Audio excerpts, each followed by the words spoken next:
আসসালামু আলাইকুম। নতুন আরেকটি অনগোয়িং ড্রামার এক্সপ্লেনেশন নিয়ে হাজির হয়ে গিয়েছে। Drama name the perfect match. ড্রামাতে আমরা একটা নয় দুটো নয় পুরো 5টা কাপলের গল্প দেখতে পাবো। একজন বিধবা মহিলা যার নাম ম্যাডাম লি। ম্যাডাম লি এর বড় মেয়ে বিধবা, মেজো মেয়ে ঘর সংসার করছে, তবে বাকি 3 মেয়ে এখনো অবিবাহিত এবং বড় মেয়েকে ধরে 4 মেয়েকে তার বিয়ে দিতে হবে এবং মেয়েদের বিয়ে দেওয়ার জন্য সঠিক পাত্র খুঁজতে সে তার গ্রামের জমিজমা বিক্রি করে দিয়ে শহরে চলে আসে। তবে সেখানে এসেও খুব একটা সুবিধা করতে পারে না। শুরু হয় তার স্ট্রাগল। তবে ম্যাডাম লি এর স্ট্রাগলের ঘটনা এটা ছিল না, বরং তার মেয়েরাই তাকে নিয়ে স্ট্রাগল করছিল। ম্যাডাম লি একটু পাগলা টাইপ। ড্রামাটা দেখলে অবশ্যই তোমাদের মজা লাগবে। ড্রামাটার গল্প যেমন সুন্দর, সাথে অনেক ফানি। তো চলো আর কথা না বাড়িয়ে ড্রামার এক্সপ্লেনেশন শুরু করা যাক। ড্রামার শুরুতেই আমাদের ব্যস্ত একটি শহর দেখানো হয়। শহরের নাম বিয়ানজিং। সেখানে তো যে যার কাজ নিয়ে ব্যস্ত ছিল, আর মাঝের রাস্তা দিয়ে কয়েকটা ঘোড়ার গাড়ি ছুটে চলেছে। যে গাড়ির মধ্যে ছিল ম্যাডাম লি এবং তার 4 মেয়ে। ম্যাডাম লি এর বড় মেয়ের নাম শাওহুয়া, যে বিধবা। মেজো মেয়ে ফুহুই, যার বিয়ে হয়েছে বিয়ানজিংয়ে এবং মেজো মেয়ের বাড়িতেই সবাই এসেছে। 3 নম্বর মেয়ে হচ্ছে কাংনিং, 4 নম্বর হাউদি এবং 5 নম্বর লিশান। লিশান একটু গুন্ডা টাইপ আর কি। আর 3 নম্বর মেয়ে কাংনিং সবচেয়ে বুদ্ধিমতী। মেয়েরা ম্যাডাম লিকে অভিযোগ করছিল যে তার মা তো একটা পালকি ভাড়া করতে পারত, ঘোড়ার গাড়িতে চলতে অনেক ঝাঁকি দিচ্ছে। ম্যাডাম লি তখন বলে পালকিওয়ালারা অনেক টাকা দাবি করেছে। এখানে বোঝা যায় যে ম্যাডাম লি একটু কিপটা। একটুখানি তেল পড়ে যাওয়াতে সে তার ছোট মেয়ের মাথায় তেলটা লাগিয়ে দেয়। তবে এই সব কথার বাইরে ছিল কাংনিং। সে জানালা দিয়ে উকি মেরে মেরে দেখছিল আর শহরটা দেখে মুগ্ধ হচ্ছিল। হঠাৎই কাংনিং পান নামে একটা রেস্টুরেন্ট দেখতে পায়, যেটা খুব সুন্দর করে সাজানো ছিল। ওরা সেখান থেকে যাওয়ার পর আমরা পান রেস্টুরেন্টের ভিতরে দৃশ্য দেখতে পাই। পান রেস্টুরেন্ট ছিল চাইয়ান নামে একজনের। সেই শহরের গণ্যমান্য এবং ধনী ব্যক্তিদের কাতারেই পড়ে। চাইয়ান যখন ওর রেস্টুরেন্টের মধ্যে ঢোকে, ও দেখতে পায় ওর কাজিন সেখানে বসে আছে। ওর কাজিনের নাম ছিল লিয়াং, যে একটা টুপি পরে বসেছিল। তাকে তাদেরই এক কাজিন মিং নামে একজন ওই টুপিটা খুলতে বলে। সে তখন বলে তার মুখে বোলতায় কামড় দিয়েছে। চাইয়ান জোর করে টুপিটা খুলে ফেললে সে পাখা দিয়ে তার মুখ ঢেকে ফেলে।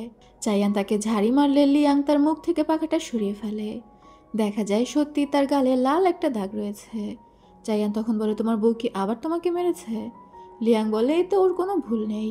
আমি আসলে মেয়েদের সাথে মজা করতে করতে বিছানা থেকে পড়ে গিয়েছিলাম। চাইয়ান তখন বলে, আমার সাথে বাড়ি চলো, আজ আমি দেখে নিব ভাবি তোমার উপর কেন এত অত্যাচার করে। লিয়াং তখন চিৎকার করে বলছিল, তুমি আমার বউকে খেপিও না, তাহলে সে আমাকে মেরেই ফেলবে।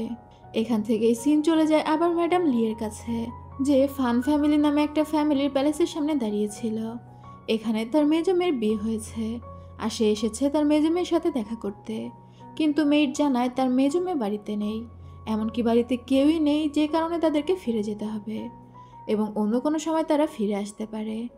ম্যাডাম লি প্রথমে ভালোভাবেই চলে যাচ্ছিল, তবে ওই মেয়েট ঘোড়ার গাড়ির নিচে একটু ময়লা দেখে চিৎকার করে বলে, এখানে এমন আবর্জনা পড়ে আছে কেন? ওরা যাওয়ার পর এটা পরিষ্কার করে ফেলো। এমন একটা ভাব যেন ওই বাড়ির মালিক। ম্যাডাম লি দ্রুত ফিরে আসে আর ওই মেয়েটকে একটা থাপ্পড় লাগিয়ে দেয়। আর তারপর বলে, ভিতরে গিয়ে আমার মেজো মেয়েকে বলো আমি যদি ভিক্ষা করেও খাই, তাও আমি তার দরজায় আর কখনোই আসবো না। ম্যাডাম লি বুঝতে পেরেছিল তার মেয়ে ভিতরেই আছে, কিন্তু সে চাচ্ছে না তার মা বা বোনরা ভিতরে যাক। ম্যাডাম লি রেগে সেখান থেকে চলে যায়। কাংনিংও বারবার দরজার দিকে দেখছিল, তবে দরজা বন্ধই থাকে। কিন্তু ওদের গাড়িটা সেখান থেকে চলে যাওয়ার পর দরজাটা খোলে এবং ফুহুই ভেতর থেকে উকি মারে। তবে ফুহুইকে দেখে বোঝা যাচ্ছিল যে ওর নিজেরও খারাপ লেগেছে। এরপরে দেখা যায় ম্যাডাম লি একটা হোটেলে রুম নিয়েছে, আর সে তো বিলাপ করেই মরে যাচ্ছিল যে সে তার মেজো মেয়েকে ভালোভাবে মানুষ করতে পারেনি।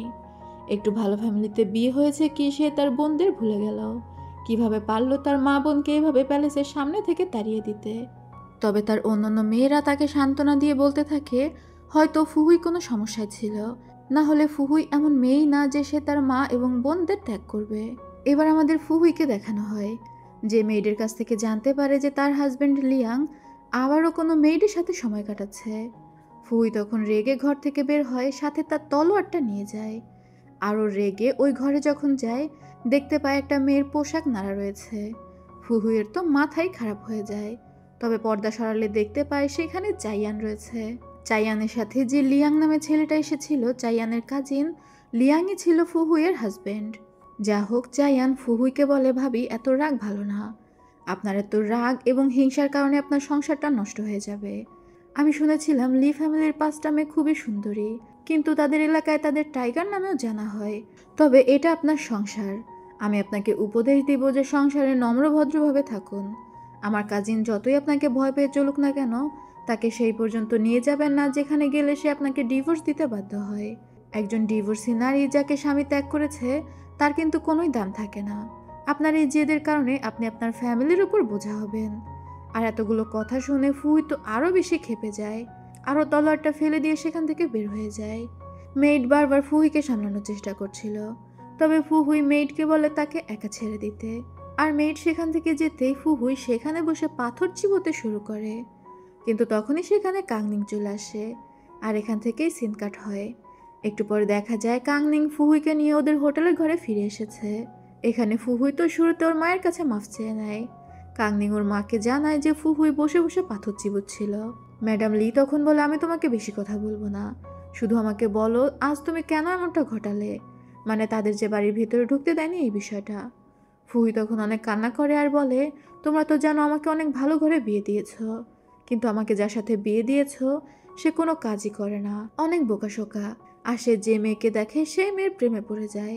সব মেয়েকেই তার কাছে ভালো লাগে, কিন্তু তার ফ্যামিলি মনে করে যে এটা আমার ব্যর্থতা, আমি আমার হাজবেন্ডকে ধরে রাখতে পারি না। মানে শ্বশুরবাড়ি থেকে ফুহুয়ের উপর ভালো রকমের টর্চার হয়। তাই ফুহুই ওর মা আর বোনদের বাড়িতে নেয়নি, কারণ এমনিতেই তো ওকে সবসময় খোঁটার উপরে থাকতে হয়। এখন যদি ওর মা আর বোনরা ওর বাড়িতে গিয়ে ওঠে, তাহলে ও শ্বশুরবাড়িতে ছোট হয়ে যাবে। আর এসব কারণেই ওর হাজবেন্ডের উপর সবসময় রাগ ঝাড়ে। মানে ওর হাজবেন্ড তো প্রচণ্ড বোকাশোকা আর কি, ওর উপর ভয়ে কিছু বলতে পারে না, কিন্তু তার যা করার সে করে যায়। আর ফুহুই নিজের রাগ নিয়ন্ত্রণে আনার জন্য পাথর চিবোয়। এটা তো খুবই ডেঞ্জারাস একটা অভ্যাস। ম্যাডাম লি ফুহুইকে এইবারের মতো মাফ করে দেয়। তবে কাংনিং এগিয়ে এসে বলে তার কাছে একটা আইডিয়া আছে লিয়াংকে ঠিক করার। ফুহুই যে রাস্তা বেছে নিয়েছে এইভাবে লিয়াংকে ঠিক করা যাবে না, বরং লিয়াংকে টেকনিক্যালি হ্যান্ডেল করতে হবে। ফুহুই তখন বোনদের কাছে পেয়ে একটু সাহস পায়। এদের 5 বোনের কিন্তু খুবই মিল ছিল, মানে একে অপরের জন্য জান দিয়ে দেয় আর কি। যা হোক, এরপর আমাদের লিয়াংকে দেখানো হয় সে ঘুমাচ্ছিল। তখন ওদের বাড়ির এক চাকর ওকে এসে জানায় ফুহুই আজ বাড়ি থাকবে না, সে তার মা আর বোনদের সাথে দেখা করতে গিয়েছে। যেটা শুনে তো লিয়াং মহা খুশি হয়ে যায়, ফুহুই ওর কাছে না থাকলেই হলো। আর একটু পরে লিয়াং 2জন মেয়েডকে নিয়ে বসে বসে মৌজ মাস্তি করতে থাকে। তখন সেখানে চাইয়ান আসে আর বলে, তোমার না আজ আমার সাথে বিজনেস দেখতে যাওয়ার কথা, তুমি এখানে বসে কি করছো? লিয়াং অনেক খুশি হয়ে বলে আজকে সে ফ্রি, কারণ আজকে ফুহুই বাড়ি নেই। তখনই ও বাইরে থেকে একজনের চিৎকার শুনতে পায় যে বলছিল ম্যাডাম ফিরে এসেছে। আর ফুহুই ফিরে এসেছে শুনেই তো লিয়াং অনেক ভয় পেয়ে যায়, ও কি করবে বুঝতে পারছিল না। তখন চাইয়ানের কাছে রিকোয়েস্ট করে যেন চাইয়ান এবারের মতো ওকে বাঁচিয়ে নেয়। এদিকে ফুহুই তো ভিতরে এসে গিয়েছে, আরও ভিতরে এসে দেখতে পায় লিয়াংয়ের শরীর খুব খারাপ, মানে লিয়াং ভান করে শুয়েছিল আর চাইয়ান তার পাশে বসে আছে। ডাক্তার ডাকা হয়েছে, ডাক্তার একটু পরে আসবে। তবে লিয়াংয়ের 2 পাশে 2 মেইডকে দাঁড়িয়ে থাকতে দেখে ফুহুই পুরো ঘটনা বুঝে যায়। লিয়াং যে নাটক করছে এটা আর কি। সে তখন ওর একজন মেইডকে কিছু একটা শিখিয়ে দেয়, আর একটু পরে মেইড একটা ওষুধ নিয়ে আসে। ফুহুই লিয়াংয়ের সাথে অনেক ভালো ব্যবহার করছিল, মানে মিষ্টি মিষ্টি কথা বলছিল আর কি, বরাবরের মতো রাগ দেখাচ্ছিল না। সে লিয়াংকে বলে এই ওষুধ খেলেই তুমি ঠিক হয়ে যাবে। কিন্তু ওষুধটা এক চুমুক নেয়ার পর লিয়াংয়ের একটু অদ্ভুত লাগে। ও জিজ্ঞাসা করে এটা কি, এটার টেস্ট এমন অদ্ভুত কেন? ফুহুই তখন বলে এটা হচ্ছে বাচ্চা ছেলের প্রসাব, এটা খেলে তোমার মাইগ্রেনের ব্যথা একদম ঠিক হয়ে যাবে। তবে বাচ্চা ছেলের প্রসাব শুনে লিয়াং তো খেতেই চাচ্ছিল না। ফুহুই তখন বলে তাহলে কি তুমি মাথা ব্যথার নাটক করছিলে? এখন লিয়াং তো ফুহুইয়ের ভয়ে এটাও স্বীকার করতে পারে না যে ও নাটক করছিল। তখন ও বাধ্য হয়ে বাচ্চা ছেলের প্রসব মনে করেই ওই ওষুধটা খেয়ে নেয়। তবে চাইয়ান মুখে রুমাল চাপা দিয়ে দাঁড়িয়েছিল। হঠাৎই ও খেয়াল করে দরজার বাইরে কেউ একজন দাঁড়িয়ে আছে। ও জিজ্ঞাসা করে ওখানে কে, কিন্তু তখনই বাইরে যে দাঁড়িয়ে ছিল সে সেখান থেকে চলে যায়। এরপরেই দেখা যায় ওরা 5 বোন বসে বসে আড্ডা দিচ্ছে। ফুহুই কাংনিংকে জিজ্ঞাসা করে তুমি তোমার দুলাভাইকে কি খাওয়ালে, সত্যি কি ওটা বাচ্চা ছেলের প্রসাব ছিল? কাংনিং তখন বলে আরে না, আমি ভিনেগার, সয়া সস আর কিছু কিছু জিনিস বলে যেগুলো মিশিয়ে দিয়েছে, মানে খেতে একটু অদ্ভুত টেস্ট হয়েছে আর কি। তবে লিয়াংকে ঠিক করার জন্য এভাবেই চালিয়ে যেতে হবে।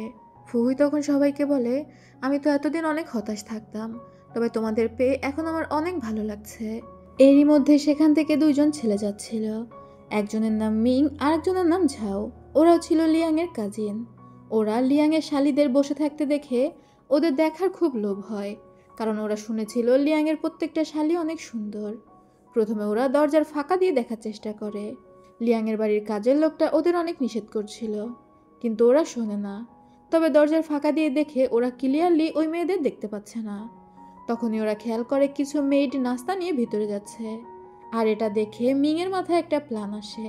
মিং আর ঝাও দুইজনে মেইড সেজে চলে এসেছে। যদিও লিয়াংয়ের বাড়ির কাজের লোকটা ওদের নিষেধ করে, তবে তাদেরকে ঘুষ দিয়ে মিং মানিয়ে নেয়। আর এরপর ওই মেয়েদের পিছু পিছু নাস্তা নিয়ে চলে যায়। কিন্তু কাংমিংয়ের চোখ ফাঁকি দেওয়া তো অতটাও সহজ না। কাংমিং ওদের প্রথম দেখাতেই ধরে ফেলে যে ওরা দুইটা ছেলে, আর এসে দুজনকে ঠাস ঠাস করে দুইটা চল লাগিয়ে দেয়। ওরা দুজন তো প্রথমে হতভম্ব হয়ে যায়, পরে ক্ষমতা দেখাতে থাকে। বলতে থাকে যে ওদের এত পাওয়ার, কাংমিংকে ওরা কনকুবাইন হিসেবেও রাখবে না। অথচ কাংমিংয়ের এত বড় সাহস, কাংমিং তাদেরকে থাপ্পড় দিয়েছে। তখনই সেখানে চলে আসে লিশান। লিশান তো একটু গুন্ডা টাইপ। ও একটা লোহার বেলচা টাইপ নিয়ে এসেছিল, যা দিয়ে মিং আর ঝাওকে মারতে থাকে। ওরা প্রথমে চিল্লাচিল্লি করলেও পরে ভয় পেয়ে যায়। কাংমিং তখন বলে, তোমাদের যে আমরা মেরেছি, যাও গিয়ে অফিসারদের কাছে বিচার দাও। তোমরা মেইড সেজে মেয়েদের আড্ডার এখানে এসেছ, দেখা যাক কোন দোষটা বেশি ভারী হয়। মিং এটা শুনে ভয় পেয়ে যায়। ওরা যে মেয়ে সেজে এখানে এসেছে এটা জানাজানি হলে তো ওদেরই দোষ হবে। এরই মধ্যে লিয়াংয়ের বাড়ির কাজের লোকটা সেখানে চলে আসে আর ওদেরকে সেখান থেকে নিয়ে যায়, সবার কাছে ক্ষমা চেয়ে আর কি। অন্যদিকে আমরা চাইয়ান এবং লিয়াংকে বসে থাকতে দেখি। লিয়াং বারবার বিলাপ করছিল আর বলছিল একে তোর বউ ছিল ডেঞ্জারাস, ওর শাশুড়ি ওর বউয়ের থেকেও ডেঞ্জারাস। সে এখন এখানে চলে এসেছে, এখনও কিভাবে বেঁচে থাকবে। আর চাইয়ান ওর সব কথায় বিরক্ত হচ্ছিল। তখনই মিং সেখানে আসে আর বিচার দেয় যে ওদের লিয়াংয়ের শালিরা মেরেছে, এবং বর্ণনা শুনে লিয়াং বুঝতে পেরে যায় এটা ওর 3 নম্বর শালি কাংনিং। চাইয়ান তখন বলে, একদম ঠিক আছে, তুমি মেয়েদের ছদ্মবেশে কেন সেখানে গিয়েছিলে? মিং তখন বানিয়ে বানিয়ে দু একটা বলে দেয়। কাংনিং অনেক অহংকারী, সে অনেক অহংকার নিয়ে বলেছে যে কাকে নিয়ে আসতে পারো নিয়ে আসো, সেও দেখে নেবে। লিয়াং একটা ভাদাইমা, তার সাথে ওর কাজিনও ভাদাইমা, এই টাইপ কথা বলে দেয় আর কি। এটা শুনে চাইয়ান বলে, তাই এত বড় কথা, চলো আমি দেখছি সে কে। আর ওরা বাগানে গিয়ে অপেক্ষা করতে থাকে একটা ফুটবল নিয়ে। যখন ম্যাডাম লি তার 5 মেয়েকে নিয়ে আসছিল, তখন চাইয়ান ইচ্ছা করে ফুটবলটা ওদের দিকে মেরে দেয়, যেটা কাংনিংয়ের মাথায় লেগে ও চুলের কাঁটাটা পড়ে যায়। তবে চাইয়ান সেখানে গিয়ে বলে যে ও খেলতে গিয়ে ভুল করে লেগে গিয়েছে, মানে খুব ভালোভাবেই সরি বলে আর কি। তবে ম্যাডাম লির চাইয়ানকে দেখে অনেক পছন্দ হয়ে যায়। সে প্রথমে চাইয়ানকে জিজ্ঞাসা করতে যায় যে চাইয়ান বিবাহিত কিনা, তবে ফুহুয়ের খোঁচা খেয়ে ঠিক হয়ে যায়। এরপর ম্যাডাম লি বলে, কোনো বিষয় না, খেলতে গেলে এমন লাগতেই পারে। আর ওরা সেখান থেকে চলে যায়। তবে চাইয়ানের কাংনিংকে দেখে প্রথমবারই ভালো লেগে যায়।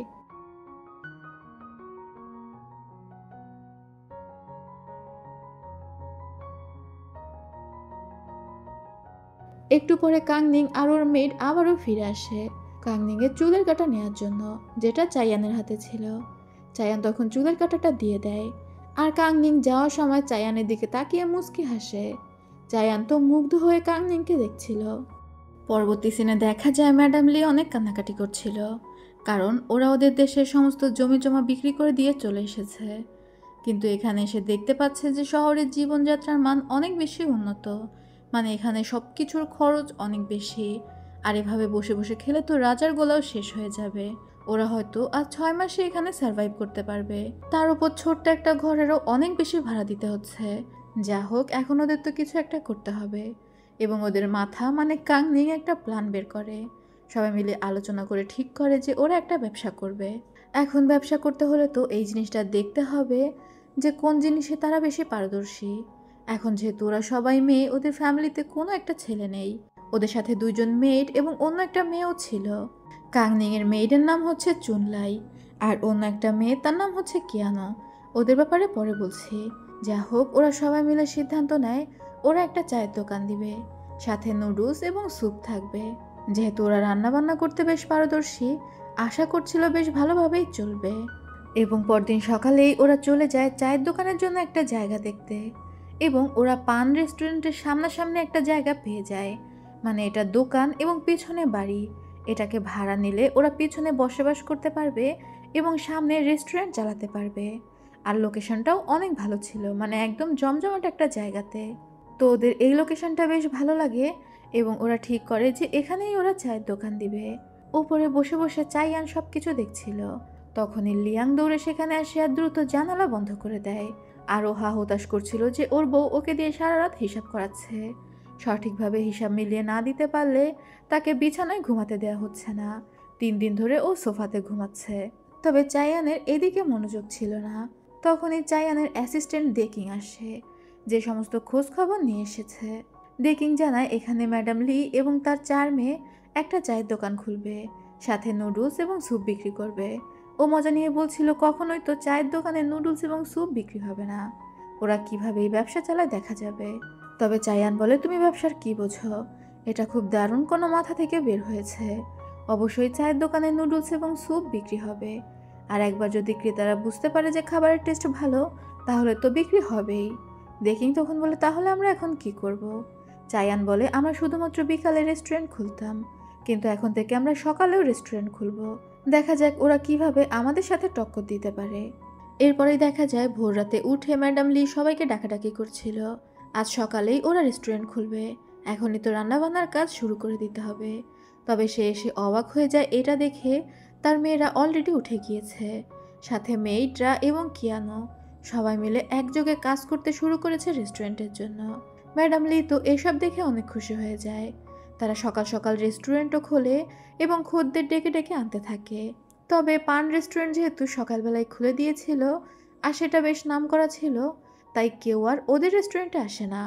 ওদের রেস্টুরেন্টের নাম ছিল সিফু হাউস। তো সবাই ওদের রেস্টুরেন্ট ইগনোর করে পান রেস্টুরেন্টে চলে যাচ্ছিল।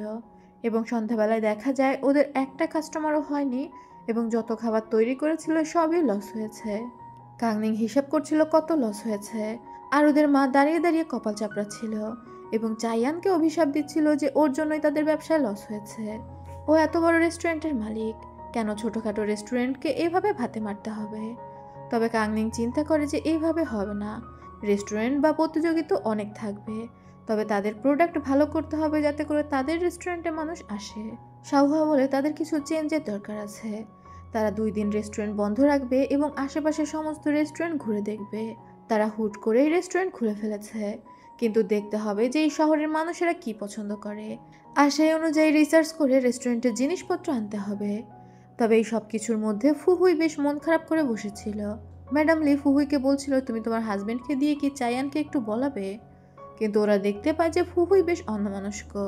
ফুহুইকে যখন জিজ্ঞাসা করা হয় কি হয়েছে, ফুহুই তখন জানায় ওর হাজবেন্ডকে দিয়ে হিসাব করিয়েছে, কিন্তু ওর হাজবেন্ড তো হিসাব পারেনি, বরং তার মাকে গিয়ে বিচার দিয়েছে। ফুহুই তার উপর নির্যাতন করছে। তখন ফুহুইয়ের শাশুড়ি ফুহুইকে শিক্ষা দেওয়ার জন্য লিয়াংকে একটা কনকুবাইন নেওয়ার কথা বলেছে, আর এটাও বলেছে যে 2 বছর হয়ে গিয়েছে ফুহুইয়ের এখনো বাচ্চা হয়নি, তাই লিয়াং যেন একটা কনকুবাইন নিয়ে নেয়। ম্যাডাম লি এটা শুনে তো অনেক রেগে যায়, তবে ফুহুই জানায় কিছুই করার নেই, তার শাশুড়ি যেটা বলেছে সেটাই হবে। কাংনিং তখন ফুহুইকে সান্ত্বনা দিয়ে বলে তুমি চিন্তা করো না, আমি কোনো একটা কিছু ভেবে বের করছি। পরদিন সকালে সিফু হাউস বন্ধ রাখা হয়, তবে ওরা ডেকোরেশন করছিল, যেটা দেখে চাইয়ান মুচকি হেসে বলে আচ্ছা এটা তাহলে নতুন প্ল্যান, যাই করুক না কেন কোনো কাজ হবে না। এদিকে কাংনিং চুনলাই আর কিয়ানোকে নিয়ে বের হয়ে পড়েছিল। ওরা সেখানকার রেস্টুরেন্টের স্পেশাল বা ফেমাস খাবারগুলো কিনে নিচ্ছিল, যাতে করে বাড়ি গিয়ে ওরা টেস্ট করে দেখতে পারে। এটা তো বুঝতে পারবে যে এখানকার মানুষেরা কি পছন্দ করে। এরপর আমাদের চায়ানকে দেখানো হয়, ও ডেকিংয়ের সাথে ওর ব্যবসা নিয়ে আলোচনা করছিল। তবে কথা বলতে বলতে ও যখন দেখতে পায় সিফু রেস্টুরেন্ট তখনও খোলেনি, ও একটু চিন্তিত হয়ে বলে অনেকক্ষণ তো হয়ে গিয়েছে, এখনও তো ওদের কোনো খোঁজখবর নেই। ডেকিং জিজ্ঞাসা করে সিফু হাউস, তখন চায়ান কথা ঘুরিয়ে বলে না, বাইফান রেস্টুরেন্ট, মানে অন্য রেস্টুরেন্টের কথা বলে দেয় আর কি।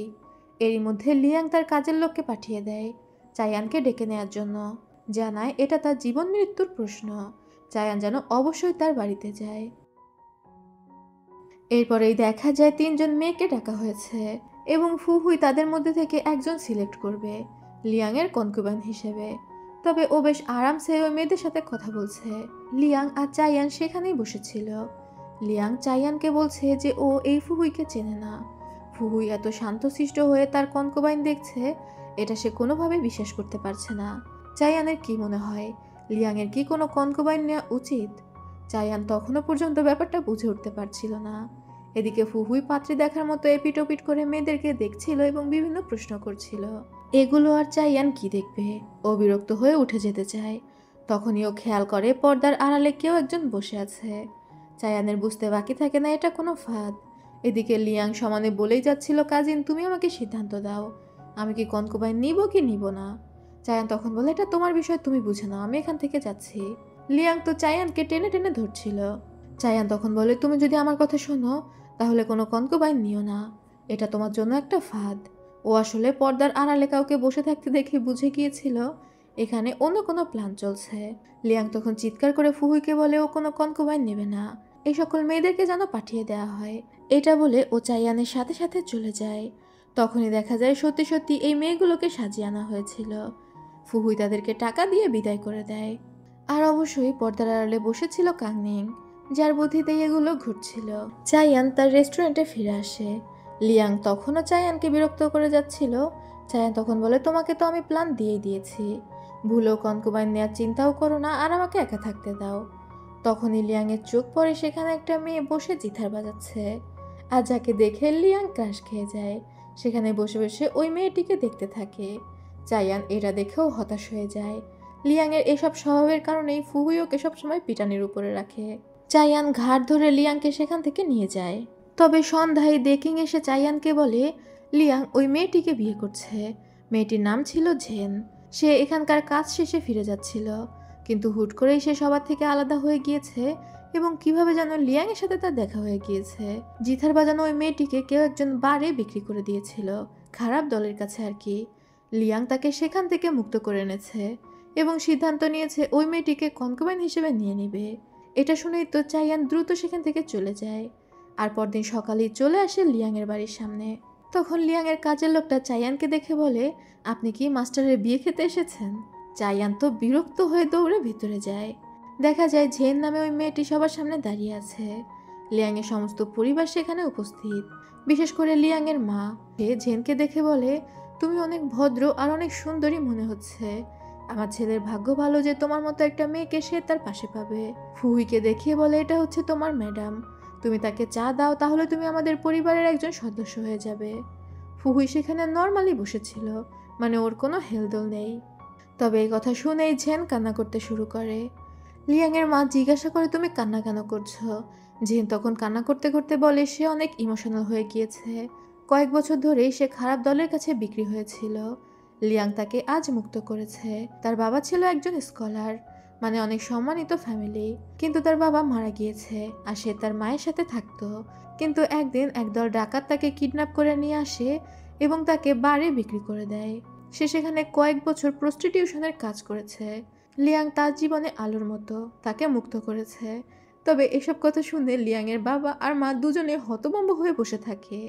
লিয়াং যাকে কনকুবাইন হিসেবে নিতে চাচ্ছে সে এত বছর বারে বন্দী ছিল আর বললামে তো প্রস্টিটিউশনের কাজ করত। লিয়াংয়ের বাবা ঝেনকে বলে, তুমি স্কলার ফ্যামিলির মেয়ে, আমি দুঃখিত, আমার ছেলে না বুঝেই তোমাকে কনকুবাইন হিসেবে নিতে চেয়েছে। আমাদের ফ্যামিলি তোমার মতো মেয়েকে কনকুবাইন হিসেবে পাওয়ার যোগ্য না। আমি তোমাকে কিছু টাকা দিচ্ছি, তুমি যেহেতু এখন মুক্ত, নিজের মায়ের কাছে ফিরে যাও আর ভালোভাবে জীবন কাটাও। ঝেন এটা শুনে অনেক খুশি হয়ে যায়। ও নিজেও কনকুবাইন হতে চাচ্ছিল না আর কি। ঝেন টাকা নিয়ে সেখান থেকে বের হয়ে যাচ্ছিল। তখনই চায়ানও ভিতরে আসছিল আরও বুঝতে পারে যাক ঝামেলা বন্ধ হয়েছে।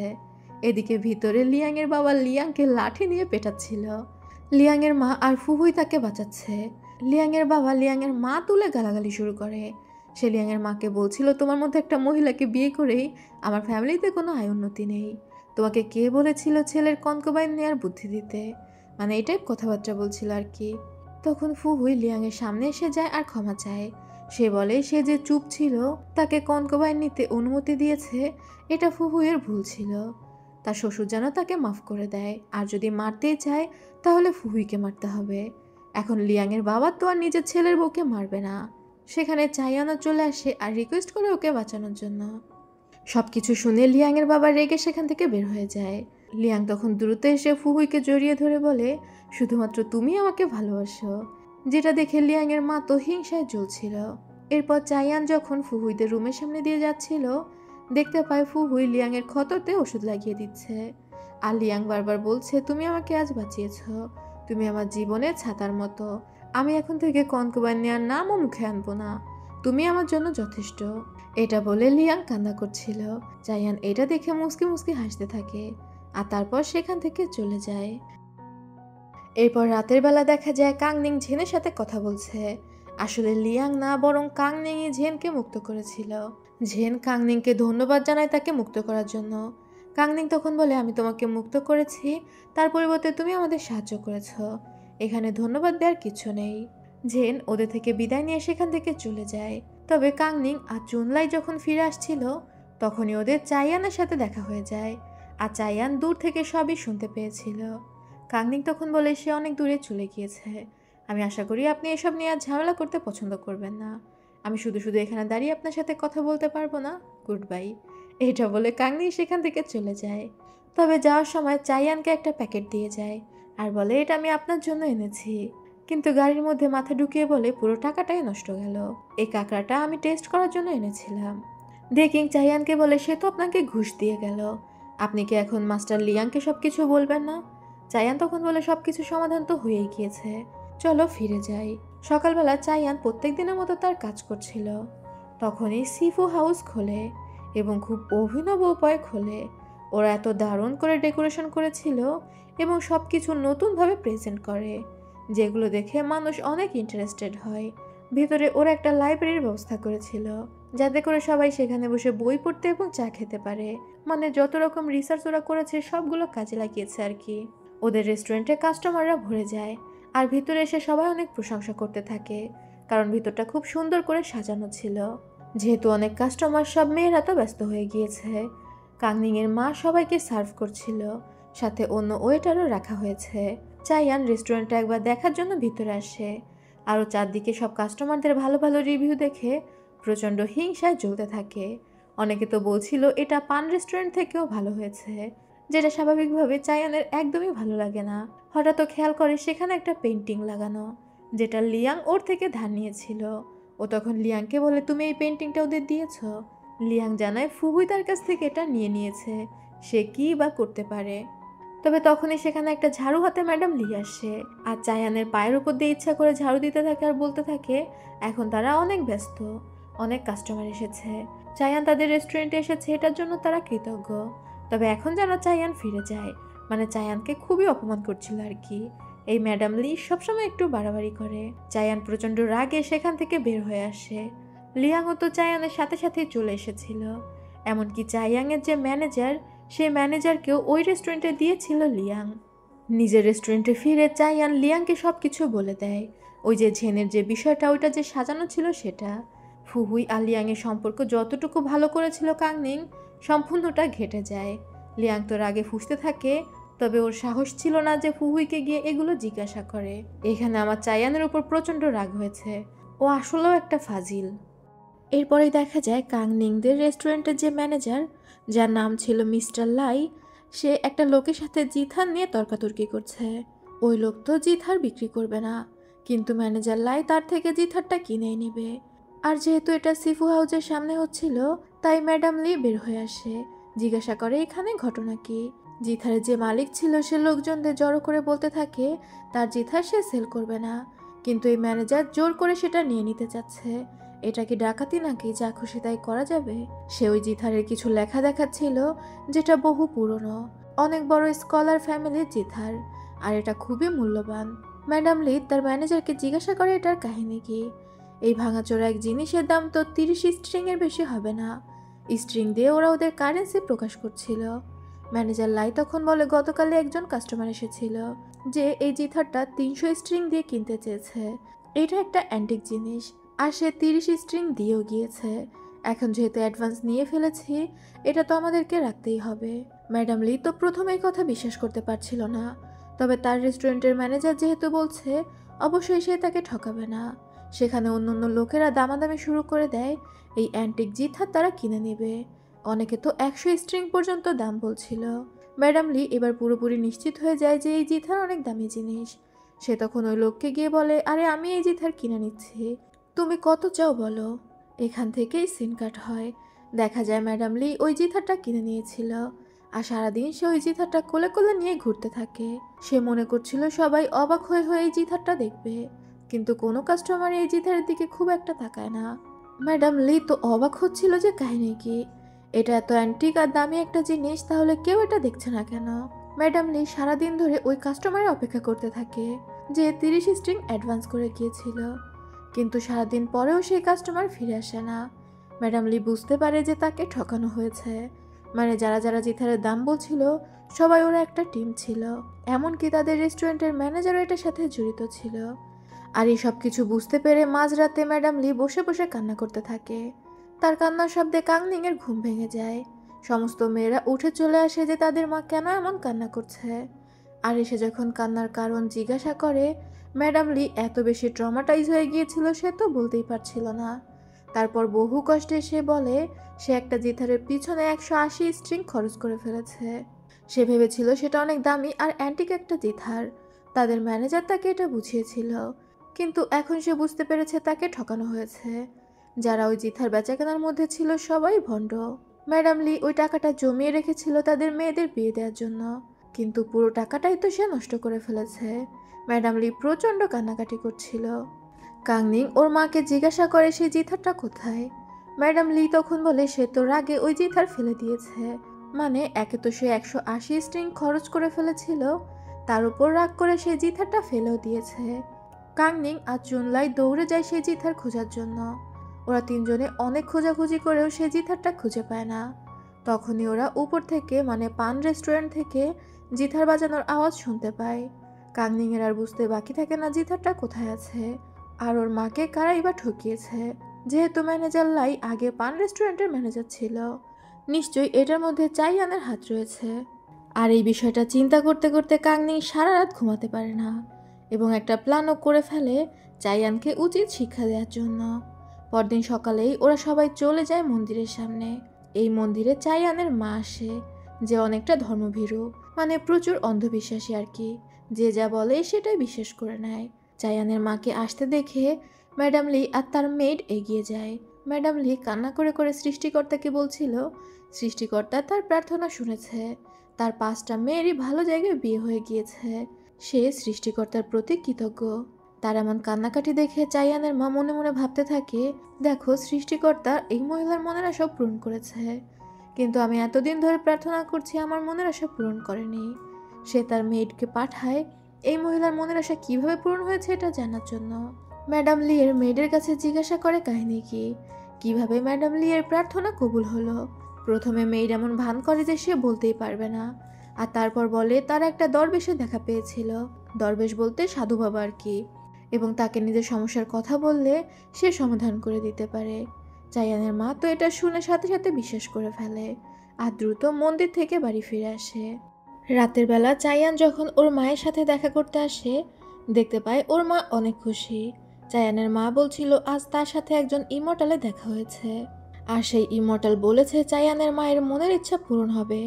আর চাইয়ানের মায়ের মনের ইচ্ছা ছিল চাইয়ান যেন দ্রুত বিয়ে করে নেয়, কারণ চাইয়ানের কাজিন যে বোকা লিয়াং সেও বিয়ে করে ফেলেছে, অথচ চাইয়ানের বিয়ের প্রতি কোনো ইন্টারেস্টই নেই। চাইয়ান তখন বলে মা এরা সবাই ভণ্ড হয়। চাইয়ানের মা বলে সবাই তো আর ভণ্ড হয় না, এই ইমর্টালকে সে কিছু স্ট্রিং দিয়েছে যোগ্য করার জন্য। সে অনেক বেশি স্ট্রিং দিতে চেয়েছিল, কিন্তু ইমর্টাল মাত্র 180 স্ট্রিংয়ে নিয়েছে। আর এই 180 স্ট্রিংয়ের কথা শুনে চাইয়ান বুঝতে পেরে যায় যে কোন ইমর্টালের কাছে তার মা টাকা দিয়ে এসেছে। মানে ওর বুঝতে বাকি থাকে না যে এটা কাংনিংয়ের প্ল্যান ছিল। চাইয়ান তো প্রচণ্ড রেগে যায়, আর ও রেগে মেগে ওর রেস্টুরেন্টে ফিরে আসে, নিজের রুমে ঢুকে দরজা বন্ধ করে দেয়। মিং তখন দেকিংকে জিজ্ঞাসা করে চাইয়ানের মেজাজ খারাপ কেন। দেকিং মিংকে খুলে বলে যে কাংনিং এভাবে চাইয়ানের মাকে বোকা বানিয়েছে, যে কারণে চাইয়ানের মেজাজ খারাপ। মিং তখন রাগের সাথে বলে আবারও, এবার তো ওকে একটা শিক্ষা দিতেই হবে। চাইয়ান নিজের ঘরে বসে বসে জিথার বাজাচ্ছিল, তবে ও কোনোভাবেই নিজেকে শান্ত করতে পারছিল না। তখনও দেকিংকে ডেকে বলে সামনেই তো মিড অটোমন ফেস্টিভ্যাল, তো সেই ফেস্টিভ্যালের দিন চাইয়ান ওর রেস্টুরেন্টে নতুন একটা ড্রিঙ্ক লঞ্চ করতে চায়, আর সেই ড্রিঙ্কের প্রমোশনের জন্য ও শহরের সেরা নাচনেওয়ালিকে ভাড়া করে আনতে বলে। কাংনিংরাও পুরো দমে ফেস্টিভ্যালের আয়োজন করছিল, মানে রেস্টুরেন্ট সাজানো থেকে শুরু করে নতুন নতুন আইটেম তৈরি করা। ওরা ভাবছিল এই ফেস্টিভ্যালের দিন তো অনেক ভিড় হবে, হয়তো ওদের ব্যবসা অনেক ভালো চলবে। কাংনিং ওদের রেস্টুরেন্টে চাইয়ানে যে পেন্টিংটা ঝুলানো ছিল সেই পেন্টিংটা নামিয়ে ফেলে, আর ওইটাও চাইয়ানকে ফেরত দিতে চাচ্ছিল, কিন্তু কাংনিংয়ের মা চাচ্ছিল না চাইয়ানকে ফেরত দিতে। ওরা ওই ছবি নিয়ে টানাটানি করছিল, হঠাৎই বাইরে থেকে আওয়াজ শুনতে পায় চাইয়ান তার রেস্টুরেন্টের নতুন ড্রিঙ্ক নিয়ে এসেছে। সমস্ত মানুষেরা উৎসাহের সাথে চিল্লাচিল্লি করছে। চাইয়ান ওর রেস্টুরেন্টের ব্যানারটা নতুন করে তৈরি করে আর সেটা রেস্টুরেন্টের সামনে লাগিয়ে দেয়। তারপর শহরের সেরা নাচনেওয়ালিকে আনা হয়, যাকে দেখে সবাই তো উল্লাস করছিল। ওই নাচনেওয়ালি গাড়ির উপরে উঠে যায়। গাড়িতে ব্যারেল ব্যারেল ওয়াইন রয়েছে, যেগুলো রাস্তায় চলতে চলতে সবাইকে ফ্রিতে দেয়া হবে। ওই নাচনেওয়ালি ওয়াইনের গ্লাস সবার দিকে ছুঁড়ে ছুঁড়ে দিচ্ছিল, আর ওয়াইনের গাড়ি চলতে শুরু করে। মানে খুব জমজমাট একটা আয়োজন। কাংনিংদের রেস্টুরেন্ট তো পেছনেই পড়ে থাকে। কাংনিংয়ে যে ছোট দুই বোন ছিল ওরা তো একটু বাচ্চা স্বভাবের, ওরাও ওই গাড়ির পেছনে আনন্দ করতে করতে চলে যায়। তবে সেখানে আমরা নতুন একটা ছেলেকে দেখতে পাই, যার নাম ইয়াং জিয়ান। জিয়ান ছিল রাজার প্রিয় কনসোর্টের ছোট ভাই, আর খুবই বখাটে টাইপ একটা ছেলে। ও একটা মেয়ের ছবি নিয়ে দাঁড়িয়েছিল এবং কাংনিংদের দিকে দেখছিল। ও চেনার চেষ্টা করছিল ছবির মেয়েটার সামনে আছে কিনা, তবে দূর থেকে ও ক্লিয়ারলি দেখতে পায় না। এদিকে কাংনিংরা তো খেয়াল করে যে ওদের ছোট দুই বোন সেখানে নেই। শাওহুয়া তখন বলে ও যাবে ওদেরকে খুঁজে আনতে। কাংনিং তখন চুনলাইকেও শাওহুয়ার সাথে পাঠিয়ে দেয়। শাওহুয়া একটা টুপি মতো পরে সেখান থেকে হেঁটে যায়, আর ওই টুপি পরার জন্য জিয়ান শাওহুয়াকে ভালো করে দেখতে পারে না, আরও শাওহুয়াকে ফলো করতে শুরু করে। জায়ান দেকিংকে বলে তার মা এখন এখানে আসবে, দেকিং যেন তার মাকে নিয়ে ভিতরে আসে। এটা বলে ও ভিতরে চলে যায়। একটু পরে সেখানে চাইয়ানের মা আসে, আর সে তো ম্যাডাম লিকে দেখে প্রথমবারই চিনতে পেরে যায়। মানে এই সেই ভণ্ড মহিলা যার কথাতে সেই ইমর্টালকে 180 স্ট্রিং দিয়েছিল, তার পুরো টাকাটাই নষ্ট গিয়েছে। মিসেস লি তো চাইয়ানের মাকে দেখে দৌড়ে রেস্টুরেন্টের ভিতরে ঢুকে যাচ্ছিল, কিন্তু চাইয়ানের মা সেখানে চিল্লাচিল্লি করে লোকজন জড়ো করে, বলতে থাকে মিসেস লি একজন ভণ্ড, সে তাকে ঠকিয়ে 180 স্ট্রিং নিয়ে নিয়েছে। লোকজন কানাঘুষা শুরু করে দেয়। এবার মিসেস লি তো এগুলো সহ্য করবে না, সে তখন ঝাড়ু নিয়ে সামনে চলে আসে আর চিৎকার করে বলতে থাকে আমি ভণ্ড, তোমার কত বড় সাহস আমাকে ভণ্ড বলো, আবার বলো দেখি তোমার ঘাড়ে কয়টা মাথা। এটা বলে ও ঝাড়ু দিয়ে চায়ানের মাকে তাড়া করতে থাকে। চায়ানের মা তো ছিল খুব নম্রভদ্র মহিলা, বেচারি রাস্তার উপরই পড়ে যায়। কাংনিং আর কিয়ানো দৌড়ে আসে ওর মাকে আটকাতে। চায়ানের মা তখনও সেখানে পড়েছিল, আর মিসেস লি চিল্লাচিল্লি করছিল। ওনার এই পাগলাটি স্বভাবের জন্য আমার মাঝে মাঝে খুবই বিরক্ত লাগে। যা হোক চায়ানও সেখানে চলে আসে আর ওর মাকে সামলে নিয়ে যেতে চায়, কিন্তু তখন আবার চায়ানের মা চলে আসে চুল ছেঁড়াছেড়ি করার জন্য। মিসেস লি ও ঝাড়ু নিয়ে তাড়া করছে। কাংনিং আটকাতে গেলে ও ধাক্কা খেয়ে পড়ে যাচ্ছিল। চায়ান তখন কাংনিংকে ধরে ফেলে। মানে এইসব কাহিনীর মধ্যে ওদের একটা রোমান্টিক চোখাচোখি হয়ে যায়। চায়ান কাংনিংয়ের কাছে সরি বলে ওর মাকে নিয়ে দ্রুত সেখান থেকে চলে যায়। কাংনিংও ওর মাকে শান্ত করে এবং ইশারা করে বুঝিয়ে দেয় লোকজন যেহেতু জড়ো হয়ে গিয়েছে, এখনই সঠিক সময়, মানে ব্যবসার প্রমোশন করতে। লোকজনরা যখন সেখান থেকে চলে যাচ্ছিল তখনই মিসেস লি একটা ঘন্টা এনে পেটাতে থাকে আর বলে সামনেই পান রেস্টুরেন্ট, যারা আজকে একটা ড্রিঙ্ক লঞ্চ করেছে, তোমরা সবাই তো ইচ্ছা মতো ড্রিঙ্ক করবে, তারপর বাড়ি গিয়ে বউ বা মায়ের ধাতানি খাবে। আমাদের কাছ থেকে একটা স্যুপ ট্রাই করে যাও। এটা ছিল সোবেরিং স্যুপ। সোবেরিং স্যুপ মানে কারো যদি নেশা হয়ে যায় এই স্যুপ খাওয়ার পর তাদের নেশাটা কেটে যাবে, অন কাইন্ড অফ তেঁতুল পানি আর কি। তো সবার তো এই আইডিয়াটা বেশ ভালো লেগে যায়, তারা পান রেস্টুরেন্ট থেকে নেশা করে এখান থেকে স্যুপ খেয়ে ফিরে যাবে। আর এই হ্যাংওভার স্যুপটা কাংনিং নিজে বানিয়েছিল, যেটার ফ্লেভার সবার খুবই ভালো লাগে। তখন সবাই এই স্যুপটা ট্রাই করার জন্য অনেক আগ্রহী হয়ে যায়, যেটার দামও খুব কম ছিল। সেখানে তো পুরো ভিড় লেগে যায় এই স্যুপটা ট্রাই করার জন্য। এদিকে চায়ানের মা তো প্রচণ্ড রাগে চিৎকার চেঁচামেচি করছিল, বলছিল সিফু হাউস যেন এখানে না থাকে। চায়ান যে কোনোভাবে সিফু হাউসকে এখান থেকে তুলে দিবে, এটা ওর মায়ের অপমানের প্রতিশোধ। চায়ান ওর মাকে বসায় আর বলে দেখো মিসেস লি একজন বিধবা, বাবা যখন মারা যায় তখন তুমি কত কষ্ট করে আমাকে বড় করেছ, কত স্ট্রাগল করেছ, তুমি তার কথা একবার চিন্তা করো। তার কোনো ছেলে নেই, 5টা মেয়ে, আর 5টা মেয়েকে সে একা হাতে বড় করেছে। তার একজন ছেলে ছিল যে খুব অল্প বয়সে মারা গিয়েছে।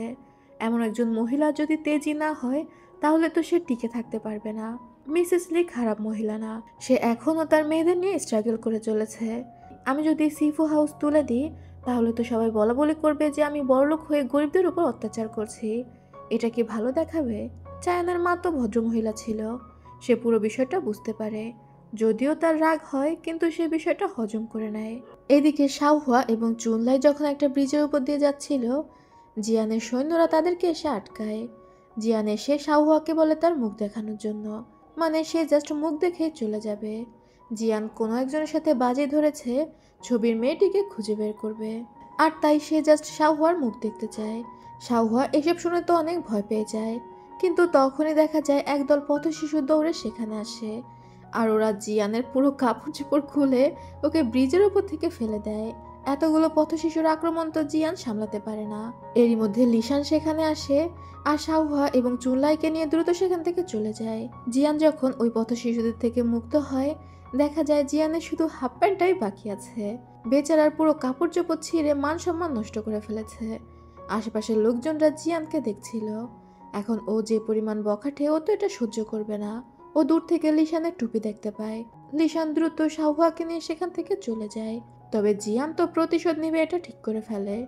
পরদিন সকালে জিয়ান কাংনিংদের রেস্টুরেন্টে আসে, আর এসে বলতে থাকে ও ওর একটা ব্যাগ এই রেস্টুরেন্টে রেখে গিয়েছিল, এবং সেই ব্যাগের মধ্যে 100টা মুক্তা ছিল, যার মধ্যে এখন 44টা বাকি আছে।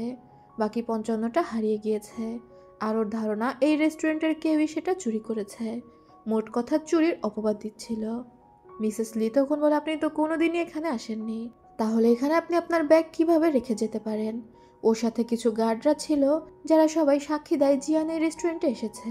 আর এটা তো স্বাভাবিক বিষয়, কারণ গার্ডরা তো জিয়ানের গার্ডই ছিল। মিসেস লি কিছুই বলতে পারছিল না, কারণ জিয়ান ছিল রাজার শালা। এরই মধ্যে কাংনিং সেখানে বের হয়ে আসে, আর ওর হাতে ছিল লিশানের টুপি। ওই টুপিটা দেখে জিয়ান মনে করে এই টুপি মাথায় কাংনিংই ছিল, যে ওই পথশিশুদের নিয়ে জিয়ানকে অপমান করেছে। জিয়ান কাংনিং এর দিকে তাকিয়ে বলে, তুমি যেটা করেছো সেটার জন্য তুমি দুইভাবে প্রতিদান দিতে পারো। এক, তুমি আমার প্যালেসে মেইডের কাজ করতে পারো, মানে বিনামূল্যে সারা জীবনের জন্য দাসী হয়ে থাকবে আর কি। কিন্তু জিয়ান এতটাও খারাপ না, কাংনিং এর তো একটা জীবন, তাই সে কাংনিংকে কনকুবাইন হিসেবে নিতে চায়। কাংনিং এর সিদ্ধান্ত যেন 2-3 দিনের মধ্যেই জানিয়ে দেয়, এবং টোকেন হিসেবে সে কাংনিং এর একটা স্কার্ট নিয়ে যায়। যাওয়ার সময় তার হাতের মুক্তোগুলো ফেলে দিয়ে যায় কাংনিং এর বিয়ের গিফট হিসেবে। সবাই তো হতভম্ব হয়ে দাঁড়িয়ে থাকে। এরপরেই দেখা যায় লিয়াং চাইয়ানের কাছে রিকোয়েস্ট করছিল যেন কাংনিংকে জিয়ানের থেকে বাঁচিয়ে নেয়, কারণ জিয়ান চাইয়ানের রেস্টুরেন্টে মাঝে মাঝেই আসে। ওদের দুজনের সম্পর্ক বেশ ভালো, তাই চাইয়ান যদি রিকোয়েস্ট করে তাহলে জিয়ান হয়তো শুনতেও পারে। চাইয়ান তখন বলে সে একটা শর্তেই সাহায্য করতে পারে, যদি কাংনিং তার কাছে এসে সরি বলে এবং রিকোয়েস্ট করে তাকে বাঁচানোর জন্য, তাহলেই একমাত্র চাইয়ান কাংনিংকে বাঁচাবে। এরপরে দেখা যায় কিং চাইয়ানকে বলছে তাকে আপনার বাঁচানোর কোনো প্রয়োজন নেই, এমনিতেও ওই মেয়েটা বেশি বুঝে। চাইয়ান কিংকে ঝাড়ি মেরে বলে, আমি যদি কারো বিপদে সাহায্য করতে না পারি তাহলে আমি কেমন মানুষ হলাম। তবে মূল কথা তো ছিল চাইয়ান মনে মনে কাংনিংকে পছন্দ করত, আরও তো কখনোই চাইবে না যে কাংনিং জিয়ানের কনকুবাইন হয়ে যাক। কাংনিং আর ওর মা চাইয়ানের রেস্টুরেন্টে আসে। চাইয়ান মনে করতে থাকে কাংনিং হয়তো এখন আসবে ওর কাছে রিকোয়েস্ট করার জন্য, যাতে সে কাংনিংকে বাঁচিয়ে নেয়। কিন্তু কাংনিং চাইয়ানকে ইগনোর করে সামনের দিকে চলে যায়। জিয়ান সেই সময় পান রেস্টুরেন্টেই ছিল, আর কাংনিং তার মায়ের সাথে ডিরেক্ট সেই রুমে ঢুকে যায়। কাংনিং খুব সেজে গুজে এসেছিল, আর ওরা ভেতরে গিয়ে জানায় কাংনিং জিয়ানের কনকুবাইন হতে রাজি আছে এবং খুশি মনে। বরং কাংনিং বলছিল জিয়ানের মতো একজনের কনকুবাইন হতে পাওয়া ভাগ্যের। কাংনিংয়ের মাও বলছিল তারা এত সাধারণ একটা ফ্যামিলি, জিয়ানের মতো একজন মানুষকে তাদের জামাই হিসেবে পাচ্ছে, সে আশা করে ভবিষ্যতে জিয়ান তাদেরকে দেখে রাখবে। মিসেস লি কাংনিংকে বলে জিয়ানকে ড্রিঙ্ক ঢেলে দিতে। কাংনিংও হাসি মুখে সেদিকে চলে যায়। জিয়ান তখন বলে, আমি যতদিন আপনাদের আশেপাশে আছি ততদিন কেউ আপনাদের কোনো ক্ষতি করতে পারবে না। কাংনিং দ্রুত জিয়ানকে এনে ড্রিঙ্ক দেয়। তবে বাইরে থেকে সবকিছুই চাইয়ান শুনছিল, আরও তো রাগে ফুঁসছিল। লিয়াং ভয়ে ভয়ে চাইয়ানের দিকে তাকাচ্ছে। তার শালিকা এত দ্রুত রাজি হয়ে যাবে সে নিজেও ভাবতে পারেনি। ড্রিঙ্ক করতে করতে জিয়ান এক পর্যায়ে প্রায় মাতাল হয়ে যায়। কাংনিংয়ের মা তখন কাংনিংকে সেখানে রেখে উঠে যায় ওদের দুজনকে একসাথে সময় কাটাতে দেওয়ার জন্য। আর এটা শুনতে পেয়ে লিয়াংও তো পুরো আকাশ থেকে পড়ে। তার শাশুড়ি তার অবিবাহিত মেয়েকে অন্য একটা ছেলের রুমে রেখে চলে যাচ্ছে, যে ছেলে ড্রিঙ্ক করে মাতাল হয়ে আছে। চায়ান নিজেও অনেক অস্থির হয়ে পড়ে, তবে তারপরেই ও নিজেকে সামলে নেয়। ভিতরে কাংনিং জিয়ানকে জিজ্ঞাসা করছিল কেন সে কাংনিংকে নিজের কনকুবাইন হিসেবে নিতে চায়। জিয়ান তখন জানায় তার বাবাকে অপমান করার জন্য। তার বাবা তাকে অনেকদিন ধরে বিয়ের জন্য চাপ দিচ্ছে, তাই সে লিগ্যাল ওয়াইফ নেয়ার আগে কনকুবাইন নিতে চায়, যাতে করে তার বাবা রাগের চোটে মরেই যায়। কাংনিং ওর মাথা থেকে একটা ফুল বের করে জিয়ানের মাথায় পরিয়ে দেয়, মানে গিফট হিসেবে। আর জিজ্ঞাসা করে রিটার্ন গিফট হিসেবে জিয়ান কাংনিংয়ের জন্য কি নিয়ে এসেছে। জিয়ান তখন বলে এখন তো সে কিছু দিতে পারছে না, তবে সে তার প্যালেসে ফিরে কাংনিংয়ের জন্য দামি গিফট পাঠিয়ে দিবে। কাংনিং তখন জিজ্ঞাসা করে তার স্কার্টটা জিয়ান কোথায় রেখেছে। জিয়ান তখন বলে সে এটা এখানেই নিয়ে এসেছে। সে ভেবেছিল কাংনিং হয়তো রাজি হবে না, তাই ওই স্কার্টটা প্রমাণ হিসেবে নিয়ে এসেছিল, কিন্তু সে ভাবতেই পারেনি কাংনিং এত সহজে রাজি হয়ে যাবে। কাংনিং তখন বলে রিটার্ন গিফট হিসেবে তার স্কার্টটা এসে নিয়ে যেতে চায়। নেশার ঘরে থাকলেও জিয়ান সেটা দিতে চাচ্ছিল না। কাংনিং জিয়ানকে জিজ্ঞাসা করে সে কবিতা লিখতে জানে কিনা। জিয়ান তখন জানায় সে জানে। কাংনিং তখন জিয়ানকে তাদের রেস্টুরেন্টে যেতে বলে, তার জন্য একটা কবিতা লিখতে। জুনলাই, মিসেস লি আর কাংনিং তিনজনে মিলে জিয়ানকে সেখান থেকে নিয়ে যায়। দূর থেকে সবই দেখছিল চাইয়ান, আরও বুঝতে পারছিল না কাংনিং কি করার চেষ্টা করছে, তবে ও এটা নিশ্চিত ছিল যে কাংনিং তো কোনোভাবেই জিয়ানের কনকুবাইন হবেই না।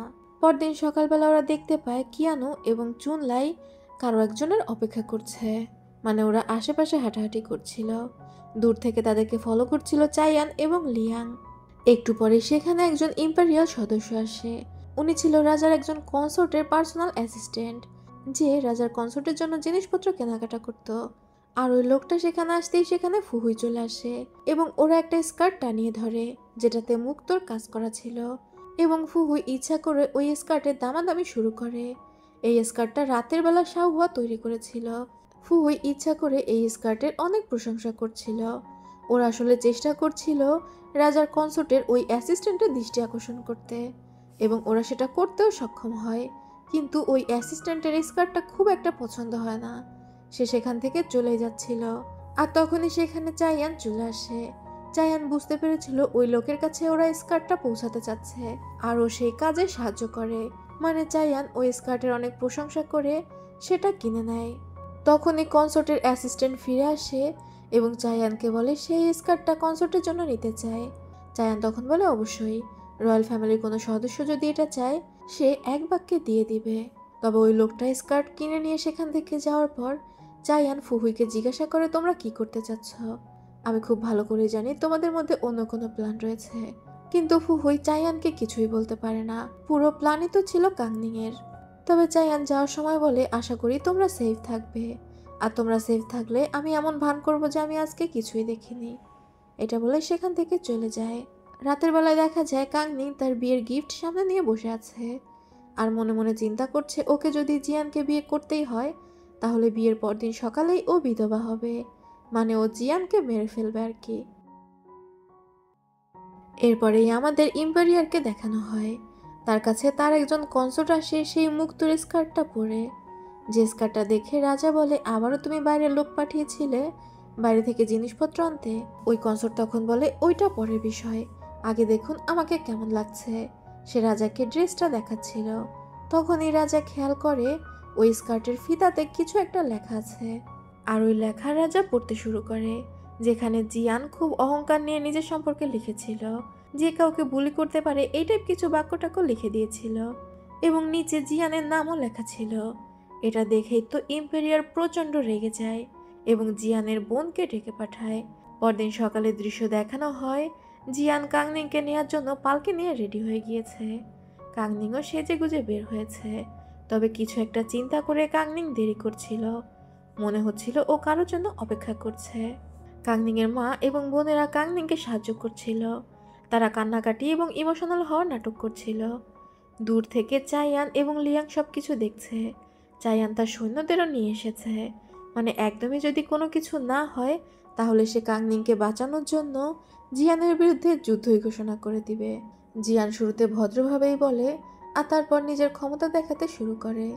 তবে তখনই প্যালেস থেকে একজন গার্ড এসে জানায় জিয়ানকে রাজা ডেকে পাঠিয়েছে। রাজা তাকে ক্ষমতা দিয়েছে, তার মানে এই না যে সে সাধারণ মানুষকে বুলি করবে। তার ব্যাপারে সবকিছু রাজা জানতে পেরেছে। জিয়ান তো বুঝতে পারে নিশ্চয়ই এর মধ্যে কাংনিং এর হাত আছে, কারণ রাজার ওই লোক পার্ল স্কার্টের কথা বলে দিয়েছিল। ও কাংনিংকে ঝাড়ি মেরে জিজ্ঞাসা করে সে কি করেছে। কাংনিং তখন বলে কিছুই না, গত রাতে তুমি মাতাল অবস্থায় আমার স্কার্টে যা যা লিখে দিয়েছিলে সেগুলো আমি রাজার কাছে পৌঁছে দিয়েছি, আর তোমার কর্মফলে তুমি ভোগ করছো। এবার সবকিছু শুনে জিয়ান কাংনিংকে একটা থাপ্পড় দিতে আসে, কিন্তু তখনই সেখানে চাইয়ান চলে আসে। আর চাইয়ান তার সমস্ত সৈন্যদের নিয়ে এসেছিল। জিয়ানকে হুমকি দিয়ে বলে সে যদি কাংনিং এর গায়ে হাত দেওয়ার চেষ্টা করে তাহলে সে জিয়ানকে দেখে নেবে। জিয়ানের উচিত রাজার কাছে গিয়ে ক্ষমা চাওয়া, তাহলে হয়তো সে অন্তত তার পরিবারের জীবন বাঁচাতে পারবে, না হলে তো জিয়ানের বোনকেও হয়তো রাজা ত্যাগ করবে। এই টাইপ কথাবার্তা বলে জিয়ানকে সে সেখান থেকে তাড়িয়ে দেয়।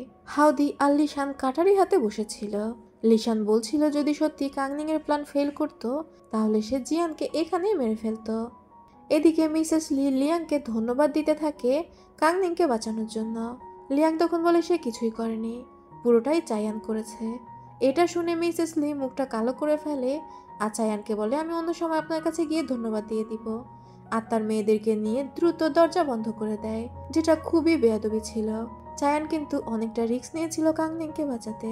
আর মিসেস লি এর এই ব্যবহারে লিয়াং এর একটু খারাপ লাগে। সে ওর শাশুড়ির পক্ষ থেকে মাফ চায় এবং চায়ানকে ধন্যবাদ দেয়।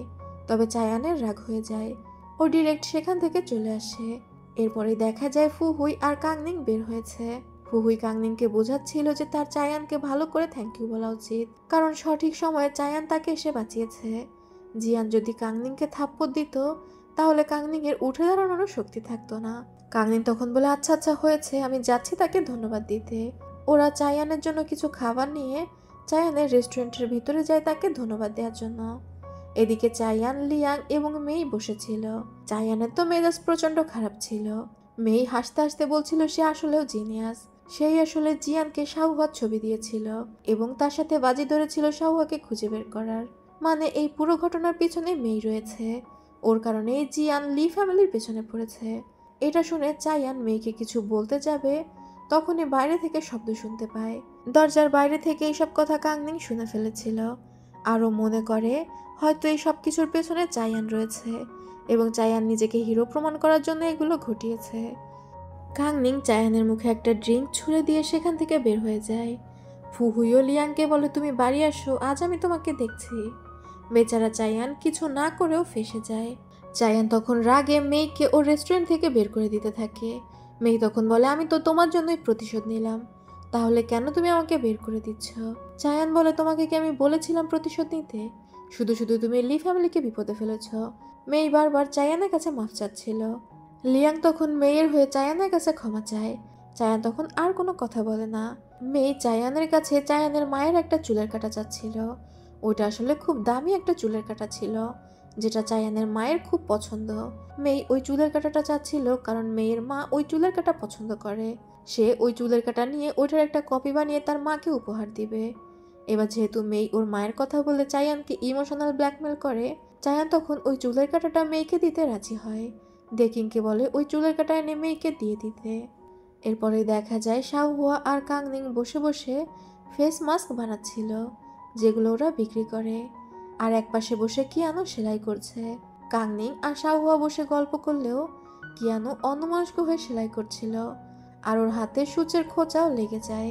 তখনই সেখানে ওদের মা আসে, তবে সে রুমে এসে কিয়ানুকে বলে তার জন্য পানি গরম দিতে। কিয়ানু তখন রুমের বাইরে চলে যায় মিসেস লি এর জন্য পানি গরম দিতে। তখনই মিসেস লি তার দুই মেয়েকে একটা বক্স দেখায়, যেটার মধ্যে সুন্দর সুন্দর ফুলের কাটা ছিল। কাংনিং তখন তার মাকে বলে মা তুমি কিয়ানুর সাথে এমনটা কেন করো? সেও তো তোমার মেয়ে, আমাদের মতোই একজন, ছোটবেলা থেকে সে আমাদের সাথে থাকছে। মিসেস লি তখন বলে ওর মাথায় কয়টা উকুন ছাড়া ওর কি বা আছে? ওর কপাল ভালো দুর্ভিক্ষের সময় আমি ওকে আশ্রয় দিয়েছিলাম, না হলে তো ও এখন না খেয়ে মরতো। এটা বলতে বলতে সে ওই চুলের কাঁটাগুলো শাওহাকে পরাচ্ছিল। তবে কিয়ানো বাইরে থেকেই সব কথা শুনতে পায়, আর ওর প্রচন্ড খারাপ লাগে। মিসেস লি একটা লাল রঙের কাঁটা শাওহাকে পরিয়ে দিয়ে বলে তোমাকে অনেক সুন্দর লাগছে, কিছুদিনের মধ্যেই তোমাকে পাত্ররা দেখা শুরু করবে, এখন থেকে একটু সেজে গুজে থাকার চেষ্টা করো। তখন ওরা দুই বোন মিলে মিসেস লিকে সেখানে বসায়, আর তারপর সেই চুলের কাঁটাটা মিসেস লিকে পরিয়ে দেয়। ওরা তিনজনে অনেক হাসাহাসি করছিল।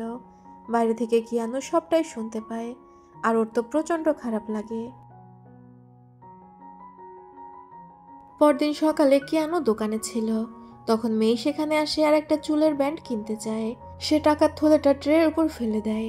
আর যখন কিয়ানো ওই থলেটা তুলতে যায়, কিয়ানোর হাতের মধ্যে একজোড়া কানের দুল দিয়ে দেয় আর বলে এটা কিয়ানোকে কেউ গিফট পাঠিয়েছে, কিয়ানো যেন এটা গ্রহণ করে। মেই সেখানে না দাঁড়িয়ে দ্রুত সেখান থেকে চলে যায় আর কিয়ানো ওই কানের দুলটা নিজের কাছে রেখে দেয়। কিয়ানো বাড়ি থেকে বের হয়ে যায় আর একটা দরজার সামনে এসে দাঁড়িয়ে সাদা রঙের একটা চুলের কাঁটা দেখতে থাকে। মেই তাকে বলেছিল কেউ একজন ওকে ভালোবাসে আর ভালোবাসার প্রমাণ হিসেবে এই চুলের কাঁটা পাঠিয়েছে।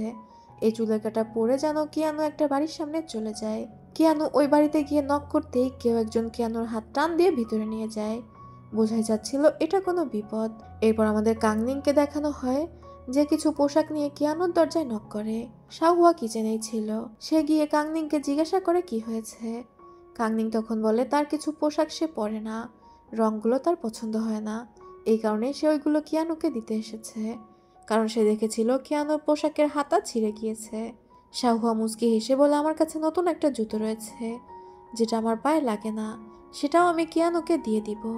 এরই মধ্যে মিসেস লি সেখানে চলে আসে আর তার মেইডকে বলে তার বডিটা মাসাজ করে দিতে, সে এখন ঘুমাতে চায়। তখন ওই মেইড আর মিসেস লি ভিতরের দিকে চলে যায়। এদিকে মাঝরাতে কিয়ানো বাড়ি ফিরে আসে। তাকে দেখে বিষণ্ণ লাগছিল, কিন্তু সে ঘুণাক্ষরেও বুঝতে পারেনি বাড়িতে তার জন্য কি অপেক্ষা করছে। কিয়ানো দরজা আটকে ফিরতেই দেখতে পায় সামনে মিসেস লি বসে আছে। মিসেস লি বুঝতে পেরেছিল কিয়ানো বাড়িতে নেই আর সে কিয়ানোর রুমের মধ্যেই বসেছিল। এরপর মিসেস লি কিয়ানোকে প্রচণ্ড পরিমাণে পেটাতে থাকে, জিজ্ঞাসা করে কিয়ানো কোথায় ছিল, কেন সে তাদের মান সম্মান এভাবে ডুবালো, এখন কিয়ানোর বোনদের বিয়ে কিভাবে হবে। শাওহুয়া আর কাংনিং এই চিৎকার চেঁচামেচি শুনে উঠে আসে, গিয়ে জানতে পারে যে কিয়ানো এই মাঝরাতে বাড়ি ফিরেছে। সে সন্ধ্যার দিকে কোথাও গিয়েছিল। ওদের মা বলছিল কিয়ানো মুখ পুড়িয়ে নিজের রেপুটেশন নষ্ট করে ফিরে এসেছে, এখন তার মেয়েদেরও বিয়ে হবে না। তার ভুল হয়েছিল কিয়ানোর মতো মেয়েকে লালন পালন করা, কিয়ানো তার জীবনের অভিশাপ। কাংনিং আর শাওহুয়া তখন তার মাকে বুঝিয়ে সেখান থেকে নিয়ে যায়। মিসেস লি অনেক কানাকাটি করছিল। সে বলছিল এই মেয়েটার জন্যই আমার ছেলেটা মারা গিয়েছে, আর যদি আমার ছেলেটা বেঁচে থাকতো তাহলে আমাকে হয়তো এতটা স্ট্রাগল করতে হতো না, মানুষজন আমাকে এতটা বুলি করতো না। এখানে আমরা জানতে পারি ছোটবেলায় কিয়ানো পানিতে ডুবে যাচ্ছিল। তখন কাংনিং এর ভাই তাকে বাঁচাতে গিয়ে কিয়ানোকে তো বাঁচাতে পারে, কিন্তু সে নিজেই ডুবে যায়। কিয়ানো ওর মাকে সান্ত্বনা দিয়ে বলে আমার মনে হয় ফান এখনো বেঁচে আছে, সে তো আমার যমজ ভাই ছিল, আর আমি ফিল করি সে এখনো ভালো আছে, হয়তো কেউ তাকে বাঁচিয়ে নিয়েছিল। মিসেস লি কান্না করছিল আর বলছিল এখনো সে প্রতি রাতে স্বপ্ন দেখে ফান তাকে চিৎকার করে ডাকছে আর বলছে তাকে বাঁচাতে। পানির মধ্যে অনেক ঠান্ডা, ফানের কষ্ট হচ্ছে, মানে জায়গাটা অনেক ইমোশনাল ছিল আর কি। ওরা দুই বোন মিলে মিসেস লিকে সামলে নেয়। আর এটাই কারণ ছিল মিসেস লি কিয়ানোর সাথে সবসময় খারাপ ব্যবহার করত। সে মনে করত তার ছেলের মৃত্যুর জন্য কিয়ানো দায়ী। তবে তখনই ওরা বাইরে থেকে চিৎকারের আওয়াজ শুনতে পায়, কিয়ানো গলায় দড়ি দিয়েছে। এখান থেকেই সিন কাট হয়। সকালবেলা দেখা যায় কাংনিং কিয়ানোর পাশে বসে আছে।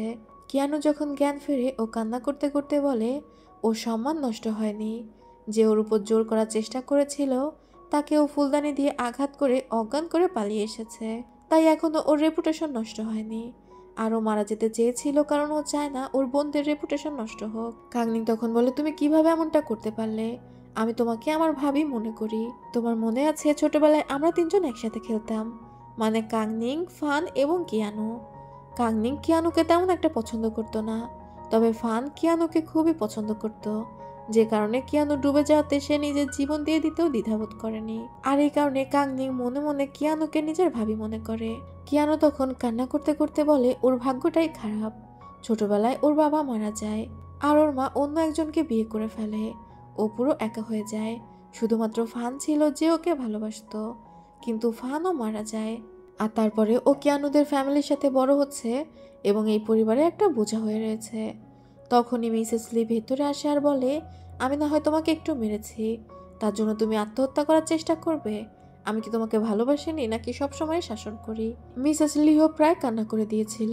শাওহুয়া তখন কিয়ানোকে বলে সে হয়তো তোমার সাথে একটু কর্কশ ভাষায় কথা বলে, কিন্তু তুমি কি জানো সে তোমার বিয়ের জন্য টাকা জমাচ্ছে, সে তোমাকে তার একটা মেয়েই মনে করে। এটা শুনে কিয়ানো আরো বেশি কষ্ট পায়। ও কান্না করে মিসেস লিকে জড়িয়ে ধরে। মিসেস লি নিজে হাতে কিয়ানোকে ওষুধ খাইয়ে দেয়। এরপরেই দেখা যায় চায়ান এবং দেকিং কাংনিংদের বাড়ির সামনে দাঁড়িয়ে আছে। কাংনিং আর চুনলাই সেখানে বের হয়ে আসে, জিজ্ঞাসা করে সে এখানে কেন এসেছে। চায়ান তো আর ওদের বাড়ির ঘটনা কিছুই জানতো না। চায়ান তখন ডিরেক্ট বলে সে তার মায়ের চুলের কাঁটা নিতে এসেছে। সে কারো কাছ থেকে শুনেছে তার মায়ের চুলের কাঁটা এই বাড়ির কোনো মেয়ে পেয়েছে, যেটা সাদা রঙের, শ্বেতপাথর দিয়ে তৈরি। কাংনিং তখন বলে এরকম কোনো কাঁটা তারা পায়নি। চায়ান তখন বলে ওটা তার মায়ের খুব পছন্দের জিনিস, এটা তাকে ফেরত নিতেই হবে। কাংনিং তখন মনে করে চায়ানই হয়তো সেই লোক যে কিয়ানোকে মলেস্ট করার চেষ্টা করেছে। সে ওই চুলের কাঁটা চায়ানের দিকে এগিয়ে দেয়। চায়ান যখন ওই কাঁটাটা নিতে যায়, কাংনিং চায়ানকে একটা থাপ্পড় লাগিয়ে দেয়। ও আরও একটা থাপ্পড় লাগাচ্ছিল, কিন্তু চায়ান কাংনিংয়ের হাত ধরে ফেলে আর জিজ্ঞাসা করে সে কি করেছে। কাংনিংয়ের সাহস কি করে হলো তাকে থাপ্পড় দেওয়ার। কাংনিং ওই চুলের কাঁটাটা ফ্লোরের উপর ফেলে দিয়ে চলে যায়। মানে এটা খুবই বাজে একটা ব্যবহার হলো আসলেও। চায়ান কাংনিংয়ের পিছু পিছু যেতে চাইলে চুনলাই তাকে আটকায়। মিসেস লি এসেও বলে আপনার চুলের কাঁটা ফেরত দেওয়া হয়েছে, আশা করি আপনি এখান থেকে চলে যাবেন। তবে চুলের কাঁটা অলরেডি ভেঙে গিয়েছিল। একটু পরে কাংনিং আবারও দরজা খোলে এবং চায়ানের দিকে এক ঢিস পানি ছুঁড়ে মারে। বেচারা চায়ান ভিজে সেখানে দাঁড়িয়ে থাকে আর কাংনিং দরজা বন্ধ করে দিয়ে চলে যায়। এই যে বেশি বোঝা শুরু হয়ে গিয়েছে, আর বেশি বোঝা নায়িকাদের আমার একদম সহ্য হয় না। পরবর্তী সিনে দেখা যায় মিং নেশা করে লি ফ্যামিলির নামে উল্টাপাল্টা বলছিল, মানে লি ফ্যামিলির 5 মেয়ের নামে। আর লিয়াং এটা সহ্য করতে না পেরে মিংকে মারধর করছে। মিং নেশার ঘরে বলছিল লি ফ্যামিলির মেয়েরা প্রত্যেকটা লুচ্চা, তাদেরকে কিছু একটা গিফট করলে রাতের বেলা কাছে পাওয়া যায়। আর এই টাইপ কথা শুনে চাইয়ানেরও প্রচন্ড রাগ হচ্ছিল। তবে নিচে প্রচুর লোকজন ছিল যারা এসব নিয়ে কানাঘুষা শুরু করে দেয়। চায়ান বুঝতে পারে এখনই বিষয় না সামলালে ব্যাপারটা আরও খারাপের দিকে যাবে। চায়ান তখন সেখানে আসে আর বলে তুমি নেশা করে আর কত উল্টাপাল্টা কথা বলবে। আজ তুমি লি ফ্যামিলির নামে উল্টাপাল্টা কথা বলছো, কাল অন্য ফ্যামিলির মেয়েদের নামে বলবে। যদি নেশা করে নিজেকে সামলাতে না পারো তাহলে ড্রিঙ্ক করো কেন। আশেপাশের লোকেরাও তখন চায়ানের কথার সাথে একমত হয় আর তারা বুঝতে পারে মিং নেশা করে উল্টাপাল্টা বলছে। লি ফ্যামিলির মেয়েদের কোনো দোষ নেই। মিং আরও কিছু বলতে যাচ্ছিল, তবে চায়ান মিংয়ের পেটে আঘাত করে আর মিং নিজেকে সামলাতে না পেরে প্রায় পড়ে যাচ্ছিল। ঝাও বুঝতে পারে চায়ান অনেক রেগে গিয়েছে, আরও দ্রুত মিংকে নিয়ে ভিতরে চলে যায়। চায়ান তখন সবার কাছে সরি বলে এবং সবাইকে ড্রিঙ্ক করা কন্টিনিউ করতে বলে। রেস্টুরেন্টের সবাই আবার যে যার কাজে ব্যস্ত হয়ে যায়। লিয়াং তো প্রচণ্ড রেগে গিয়েছিল আর ও বলছিল ও এটার প্রতিশোধ নেবে। চায়ান তখন বলে তুমি যদি মিংয়ের বিরুদ্ধে কিছু করতে যাও তাহলে পরবর্তীতে সে হয়তো আবারও লি ফ্যামিলির ক্ষতি করার চেষ্টা করবে, তাই মাথা গরম করে কিছু করা যাবে না, ভাবনা চিন্তা করে আস্তে আস্তে আগাতে হবে। তবে চাইয়ান এবার বুঝতে পেরেছিল কাংনিং তাকে ভুল বুঝেছিল, ভেবেছিল চাইয়ানে কিয়ানুকে ডেকেছে। আর এটা বুঝতে পারার পর চায়ানের প্রচণ্ড খারাপ লাগে। দেকিং তার কাছে এসে বলে আপনি কেন ওই ফ্যামিলির সাথে বারবার জড়িয়ে যান, ওদের কথা চিন্তা করে আপনি তো বারবার অপমানিত হন। চায়ান ঝাড়ি মেরে বলে তুমি এত বেশি কথা বলো কেন। এদিকে বরাবরের মতো ফুহুই আবারও কাংনিংকে বোঝাচ্ছিল সে একদম শুধু শুধু চায়ানকে ব্লেম দিয়েছে। চায়ানের মায়ের চুলের কাঁটা মিং ধার করে নিয়ে গিয়েছিল। চায়ান এই ব্যাপারে কিছুই জানে না, তাকে ফাঁসানো হয়েছিল। কাংনিং তখন বলে কোনো না কোনোভাবে চায়ান তো অবশ্যই দায়ী, ও কেন খারাপ লোকদের সাথে চলবে, আর খারাপ লোকদের সাথে যারা চলে তারা তো খারাপই হয়। ফুহুই তাকে অনেকবার বোঝানোর চেষ্টা করে, তবে কাংনিং তার মতামতের উপরেই স্থির থাকে। এইসব কিছুর দায় চাইয়ানের, কারণ তার রেস্টুরেন্টে সব বদমাশদের আড্ডাখানা আর তাদেরকে চাইয়ানই পুষে রেখেছে। ফুই তখন হাল ছেড়ে দিয়ে বলে ঠিক আছে সেই ব্যাপারে আর কোনো কথা বলবে না। তবে কাংনিং মনে মনে সিদ্ধান্ত নিয়েছিল সে মিংকে ছাড়বে না এবং ও মিংকে ফলো করতে থাকে। ছোট্ট একটা বাচ্চা ভিখারিকে মিংকে ফলো করার জন্য পাঠিয়ে দেয়। তখনই সেখানে চাইয়ান আসে এবং কাংনিংয়ের সাথে কথা বলতে চায়। চাইয়ান কাংনিংয়ের সাথে কথা বলতে চাইলে কাংনিং চুনলাইকে বলে সেখান থেকে চলে যেতে। চুনলাই সেখান থেকে চলে যেতেই কাংনিং চাইয়ানকে বলে চাইয়ান কি প্রতিশোধ নিতে এসেছে কিনা। সে চাইয়ানকে থাপ্পড় দিয়েছে, এই কারণে তো চাইয়ানের তাকে ঘৃণা করা উচিত। চাইয়ান তখন বলে সে মিংয়ের বিরুদ্ধে প্রতিশোধ নিতে চায় আর তাই সে কাংনিংয়ের সাথে হাত মেলাতে এসেছে। চাইয়ান বলে আমার মায়ের চুলের কাঁটা ধার করে ও আমাকেও ফাঁসিয়েছে, তাই আমি ওর বিরুদ্ধে প্রতিশোধ নিতে চাই। চাইয়ান কাংনিংয়ের পালকির জানালা খুলে দিয়ে বলে আমি যদিও আপনার সাথে হাত মেলাতে চাই, তবে অবশ্যই সেটা আপনার সিনসিয়ারিটির উপর নির্ভর করবে। মানে ইনডিরেক্টলি কাংনিংকে সরি বলতে বলে। কাংনিং এই বিষয়টা বুঝতে পেরে যায়। আরও পালকি থেকে বের হয়ে এসে হাসি মুখে খুব নম্রভাবে চায়ানের কাছে ক্ষমা চেয়ে নেয়। চায়ান তখন মুচকি হেসে বলে, আপনি খুব দ্রুত পরিবেশের সাথে মানিয়ে নিতে পারেন। পরবর্তী সিনে দেখা যায় চুনলাই এবং কাংনিং একটা রাস্তায় দাঁড়িয়ে আছে। চায়ান তাদেরকে এখানে আসতে বলেছিল, তবে চায়ানের নিজেরই পাত্তা নেই। তাই আশেপাশে ঘোরাঘুরি করতে করতে কাংনিং একটা দোকান দেখে, যেখানে গোল্ডেন কালারের একটা মূর্তি ছিল, যেটা কাংনিং এর খুব পছন্দ হয়ে যায়। তবে এই মূর্তিগুলো কেনা যায় না, এটাকে লটারির মাধ্যমে পেতে হবে। ওই লোক জানায় 5টা কয়েন দিয়ে কাংনিংকে লটারি ধরতে হবে এবং ভাগ্যে থাকলে সে এটা পেয়ে যাবে। কাংনিং চিন্তা করে যেহেতু সে ফ্রি আছে, ভাগ্য পরীক্ষা করে নেওয়া যাক। আরও লটারি ধরতে শুরু করে। প্রথমবার যখন লটারি ধরে ওই মূর্তিটা পায় না, তবে দ্বিতীয়বার লটারি ধরতেই ওই মূর্তিটা পেয়ে যায়। কিন্তু তখন আবার ওই দোকানদার মূর্তিটা কাংনিংকে দিতে চায় না। তবে কাংনিং তো এত সহজে ছাড়ার মেয়ে না। ও জিজ্ঞাসা করে ও যেহেতু লটারিতে জিতেছে, এটা কেন তাকে দেয়া হবে না। ওই লোকটি তখন ক্ষমা চেয়ে বলে, আগেই আসলে কেউ একজন এটা জিতে নিয়েছিল, আর সে ভেবেছিল কাংনিং কখনোই এটাকে জিততে পারবে না। তাই সে কিছু এক্সট্রা আর্নিং এর জন্য কাংনিং এর সাথে লটারি খেলেছে এবং কাংনিং এর কাছে বারবার মাফ চাচ্ছিল। এরই মধ্যে সেখানে চাইয়ান চলে আসে, আর দেখা যায় এটা আগে চাইয়ান জিতে নিয়েছিল। কাংনিং মনে করে যেহেতু সে এটা চাচ্ছে, চাইয়ান কাংনিংকে এটা দিয়ে দিবে। কিন্তু চাইয়ান কাংনিংকে এটা দেয় না, বরং সেই মূর্তিটা হাতে নিয়ে কাংনিংকে বলে তাকে ফলো করার জন্য। চাইয়ান ইচ্ছা করে কাংনিং এর সামনে ওই মূর্তির খাঁচাটা দোলাচ্ছিল।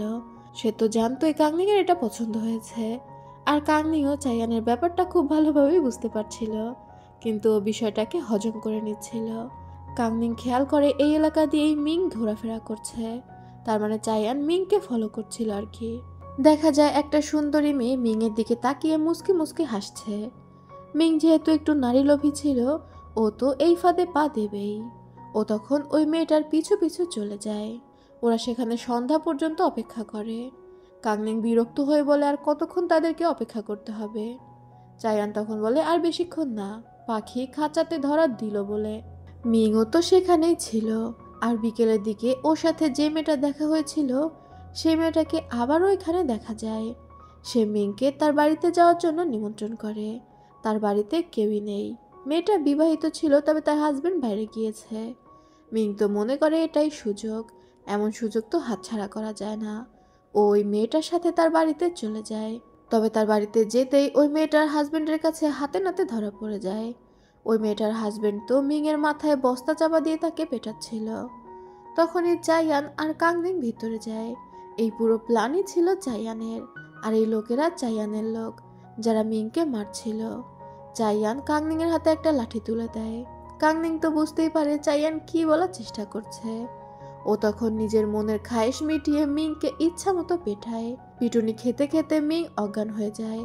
কাংনিং প্রথমে কিছুটা ভয় পেয়ে যায়, তবে চাইয়ান কাংনিংকে বলে, কোনো বিষয় না, আমার লোকেরা ট্রেনিং প্রাপ্ত, তারা জানে ঠিক কতটুকু মারলে শুধুমাত্র হাত পাই ভাঙবে। এরপর চাইয়ান কাংনিংকে নিয়ে ওর বাড়িতে ফিরে আসে। কাংনিং বুঝতে পারে চাইয়ানকে সে যতটা খারাপ মনে করে অতটা খারাপও চাইয়ান না, মানে তার চাইয়ানের প্রতি আস্তে আস্তে একটু দুর্বলতা কাজ করছিল। ঘরে ঢোকার সময় চাইয়ান ওই গোল্ডেন কালারের মূর্তিটা কাংনিংকে উপহার দিয়ে দেয়। কাংনিং তো প্রথমে অবাক হয়ে যায়, তবে ওর বেশ ভালো লাগে। কাংনিং ভিতরে ঢুকে গেলে চাইয়ান পা উঁচু করে কাংনিংকে দেখার চেষ্টা করে, যেটা দেখে দেকিং হাসছিল। চাইয়ান কাংনিংকে ভালোবাসতো, তবে ও সেটা স্বীকার করতো না। যা হোক, পরদিন সকালে দেখা যায় কাংনিং খুব মনোযোগ দিয়ে ওই মূর্তিটাতে কাপড় পেঁচাচ্ছিল। অন্যান্য সবাই যে যার কাছে ব্যস্ত। লিশান তখন এসে কাংনিংয়ের কাছে ওই মূর্তিটা চায়। ওইটা লিশানের খুব পছন্দ হয়ে যায়। কাংনিং তখন অজুহাত দিয়ে বলে সে এটা ফুহুয়ের জন্য এনেছে। তখনই ফুহুই ঢুকতে ঢুকতে বলে, তাই নাকি, তাহলে দাও, আমাকেই দিয়ে দাও ওটা। কাংনিং তো অপ্রস্তুত হয়ে যায়, তবে ও এমনভাবে মূর্তিটা ফুহুয়ের দিকে দেয়, বোঝাই যাচ্ছিল যে ও সেটা ফুহুইকে দিতে চাচ্ছে না, আর ফুহুইও সেটা বুঝতে পারে। তখন সে কাংনিংকে বলে, এটা তুমিই রেখে দাও, পরবর্তীতে এমন একটা আমার জন্য নিয়ে এসো। কাংনিং তো মহা খুশি হয়ে যায়। সেখানে কিয়ানো আর শাহুয়াও তো উপস্থিত ছিল। কিয়ানো সবসময় এখন চুপচাপ থাকে, ওর অনেক মন খারাপ থাকে, মানে একটা অপরাধ বোধে ভোগে আর কি। ফুহুই কিয়ানোকে বলে, জানো শহরে কি হয়েছে? মিং একটা বিবাহিত মেয়ের ঘরে গিয়ে ধরা পড়েছে, যে কারণে ওই মেয়ের ভাই আর হাজবেন্ড তাকে প্রচুর পরিমাণে পিটিয়েছে। সে তো এখন খুবই অসুস্থ, মনে হয় না 2-3 মাসের আগে বিছানা থেকে উঠতে পারবে। এটা শুনে কিয়ানো এত বেশি খুশি হয় যে সে আবেগে কান্নাই করে ফেলে। কাংনিং তখন কিয়ানোকে বলে, এবার কি তোমার মন একটু ভালো হয়েছে? চলো তাহলে আমরা সবাই মিলে মেলাতে ঘুরতে যাই। কিয়ানো যেহেতু একটু ভালো লাগছিল ও মেলাতে যেতে রাজি হয়ে যায়। শাওহুয়া বাদে ওরা বাকি 4 বোন এবং কিয়ানো 5 জনে মিলে মেলাতে ঘুরতে এসেছিল। হাউদি আর লিশান তো বাচ্চা, ওরা নিজেদের মতো আনন্দ করছে, তবে দূর থেকে 2জন লোক ওদেরকে ফলো করছিল। সেখানে কাংনিং কিয়ানোকে একটা মালা উপহার দেয়। মেলায় ঘোরাফেরা শেষে ওরা যখন ফিরে যেতে চাচ্ছিল, তখন হাউদি আর লিশান ফিরে যেতে চায় না, মানে ওরা আরো একটু ঘোরাঘুরি করবে। ফুহুই তখন বলে, তাহলে তোমরা ঘোরাঘুরি করো, কিন্তু তাকে ফিরে যেতে হবে। তাই কাংনিং আর ফুহুই গাড়িতে উঠছিল, আর কিয়ানো কেবলই গাড়িতে উঠবে, তখনই সেই 2জন লোক ঘোড়া নিয়ে কিয়ানোর সামনে দিয়ে চলে যায়। একজন কিয়ানোকে ধাক্কা দিয়ে ফেলে দেয়, আর অন্যজন ওই গাড়িটা নিয়ে ছুটতে থাকে, যেটার মধ্যে কাংনিং আর ফুহুই ছিল। কিয়ানো তো চিৎকার করছিল আর গার্ডরাও পাশে দাঁড়িয়েছিল, তবে কেউ কিছু বুঝে ওঠার আগেই ওই 2জন লোক কাংনিং এবং ফুহুইকে কিডন্যাপ করে নিয়ে সেখান থেকে চলে যায়। ওরা যে জঙ্গলের মধ্যে দিয়ে যাচ্ছিল সেখান থেকে পাস করছিল চাইয়ান এবং লিয়াং। চাইয়ান তার রেস্টুরেন্টের কিছু জিনিসপত্র নিয়ে আসছিল, তবে ওরা বুঝতে পারে না যে এই গাড়িতে কাংনিং আর ফুহুই রয়েছে। কিছুটা দূর আগাতেই তাদের কিয়ানোর সাথে দেখা হয়, আর কিয়ানোর কাছ থেকে সমস্ত ঘটনা শোনার পর চাইয়ান বুঝতে পারে ওদের সামনে দিয়ে যে গাড়ি গিয়েছিল সেটার মধ্যে কাংনিং এবং ফুহুই ছিল, কারণ গাড়িটা তাদের চেনা চেনা মনে হয়েছিল। গাড়িটা তো লিয়াংদের ফ্যামিলির গাড়ি ছিল। চায়ান আর কিছু চিন্তা না করে দ্রুত সেদিকে যেতে থাকে। এদিকে কাংনিং এবং ফুহুইকে নিয়ে ওই 2জন লোক একটা ঘরে চলে এসেছে। এরা ছিল ছোটখাটো ডাকাতের গ্রুপ, যারা মেয়েদের কিডন্যাপ করে বিক্রি করে দিত। তারা ফুহুই আর কাংনিংকে একটা ঘরে বন্দি করে রেখে ঘরের বাইরে পাহারা দিতে থাকে। তবে সেখানে চাইয়ান আর লিয়াং তার দলবল নিয়ে চলে এসেছিল, এবং ওরা খুব সাবধানে সেই ডাকাতদের ধরে ফেলে।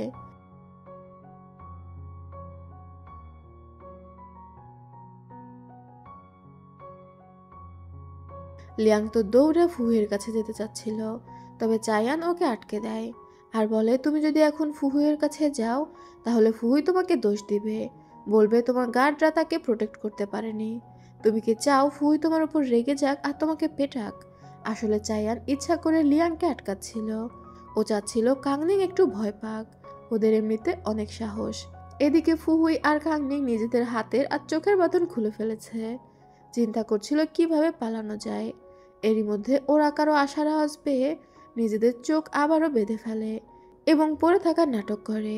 লিয়াং আর চায়ান ভেতরে এসেছিল। চায়ান কণ্ঠ চেঞ্জ করে বলছিল, এরা 2জন খুব সুন্দরী মেয়ে, এদের বিক্রি করে দিলে আমরা অনেক টাকা পাবো। মানে ওদেরকে ভয় দেওয়ার জন্য এমন বোঝাচ্ছিল যে ওদেরকে বিক্রি করার জন্য নিয়ে যাওয়া হচ্ছে। চায়ান কণ্ঠ চেঞ্জ করে বলে, আমি একজনকে নিয়ে যাচ্ছি, আর তুমি ওকে পাহারা দিয়ে রেখো। ওকে কাল সকালে বিক্রি করে দিব, তবে আজকে একে বিক্রি করব। এটা বলে চায়ান কাংনিংকে নিয়ে বের হয়ে যায়। সে ঘোড়ায় করে কাংনিংকে নিয়ে যাচ্ছিল। কিছু দূর আসার পর কাংনিং চায়ানকে ওই ডাকাত মনে করে বলে, তুমি আমাকে কত টাকায় বিক্রি করবে? তুমি আমাকে যে টাকায় বিক্রি করবে আমি তোমাকে তার থেকে অনেক বেশি দিতে পারি।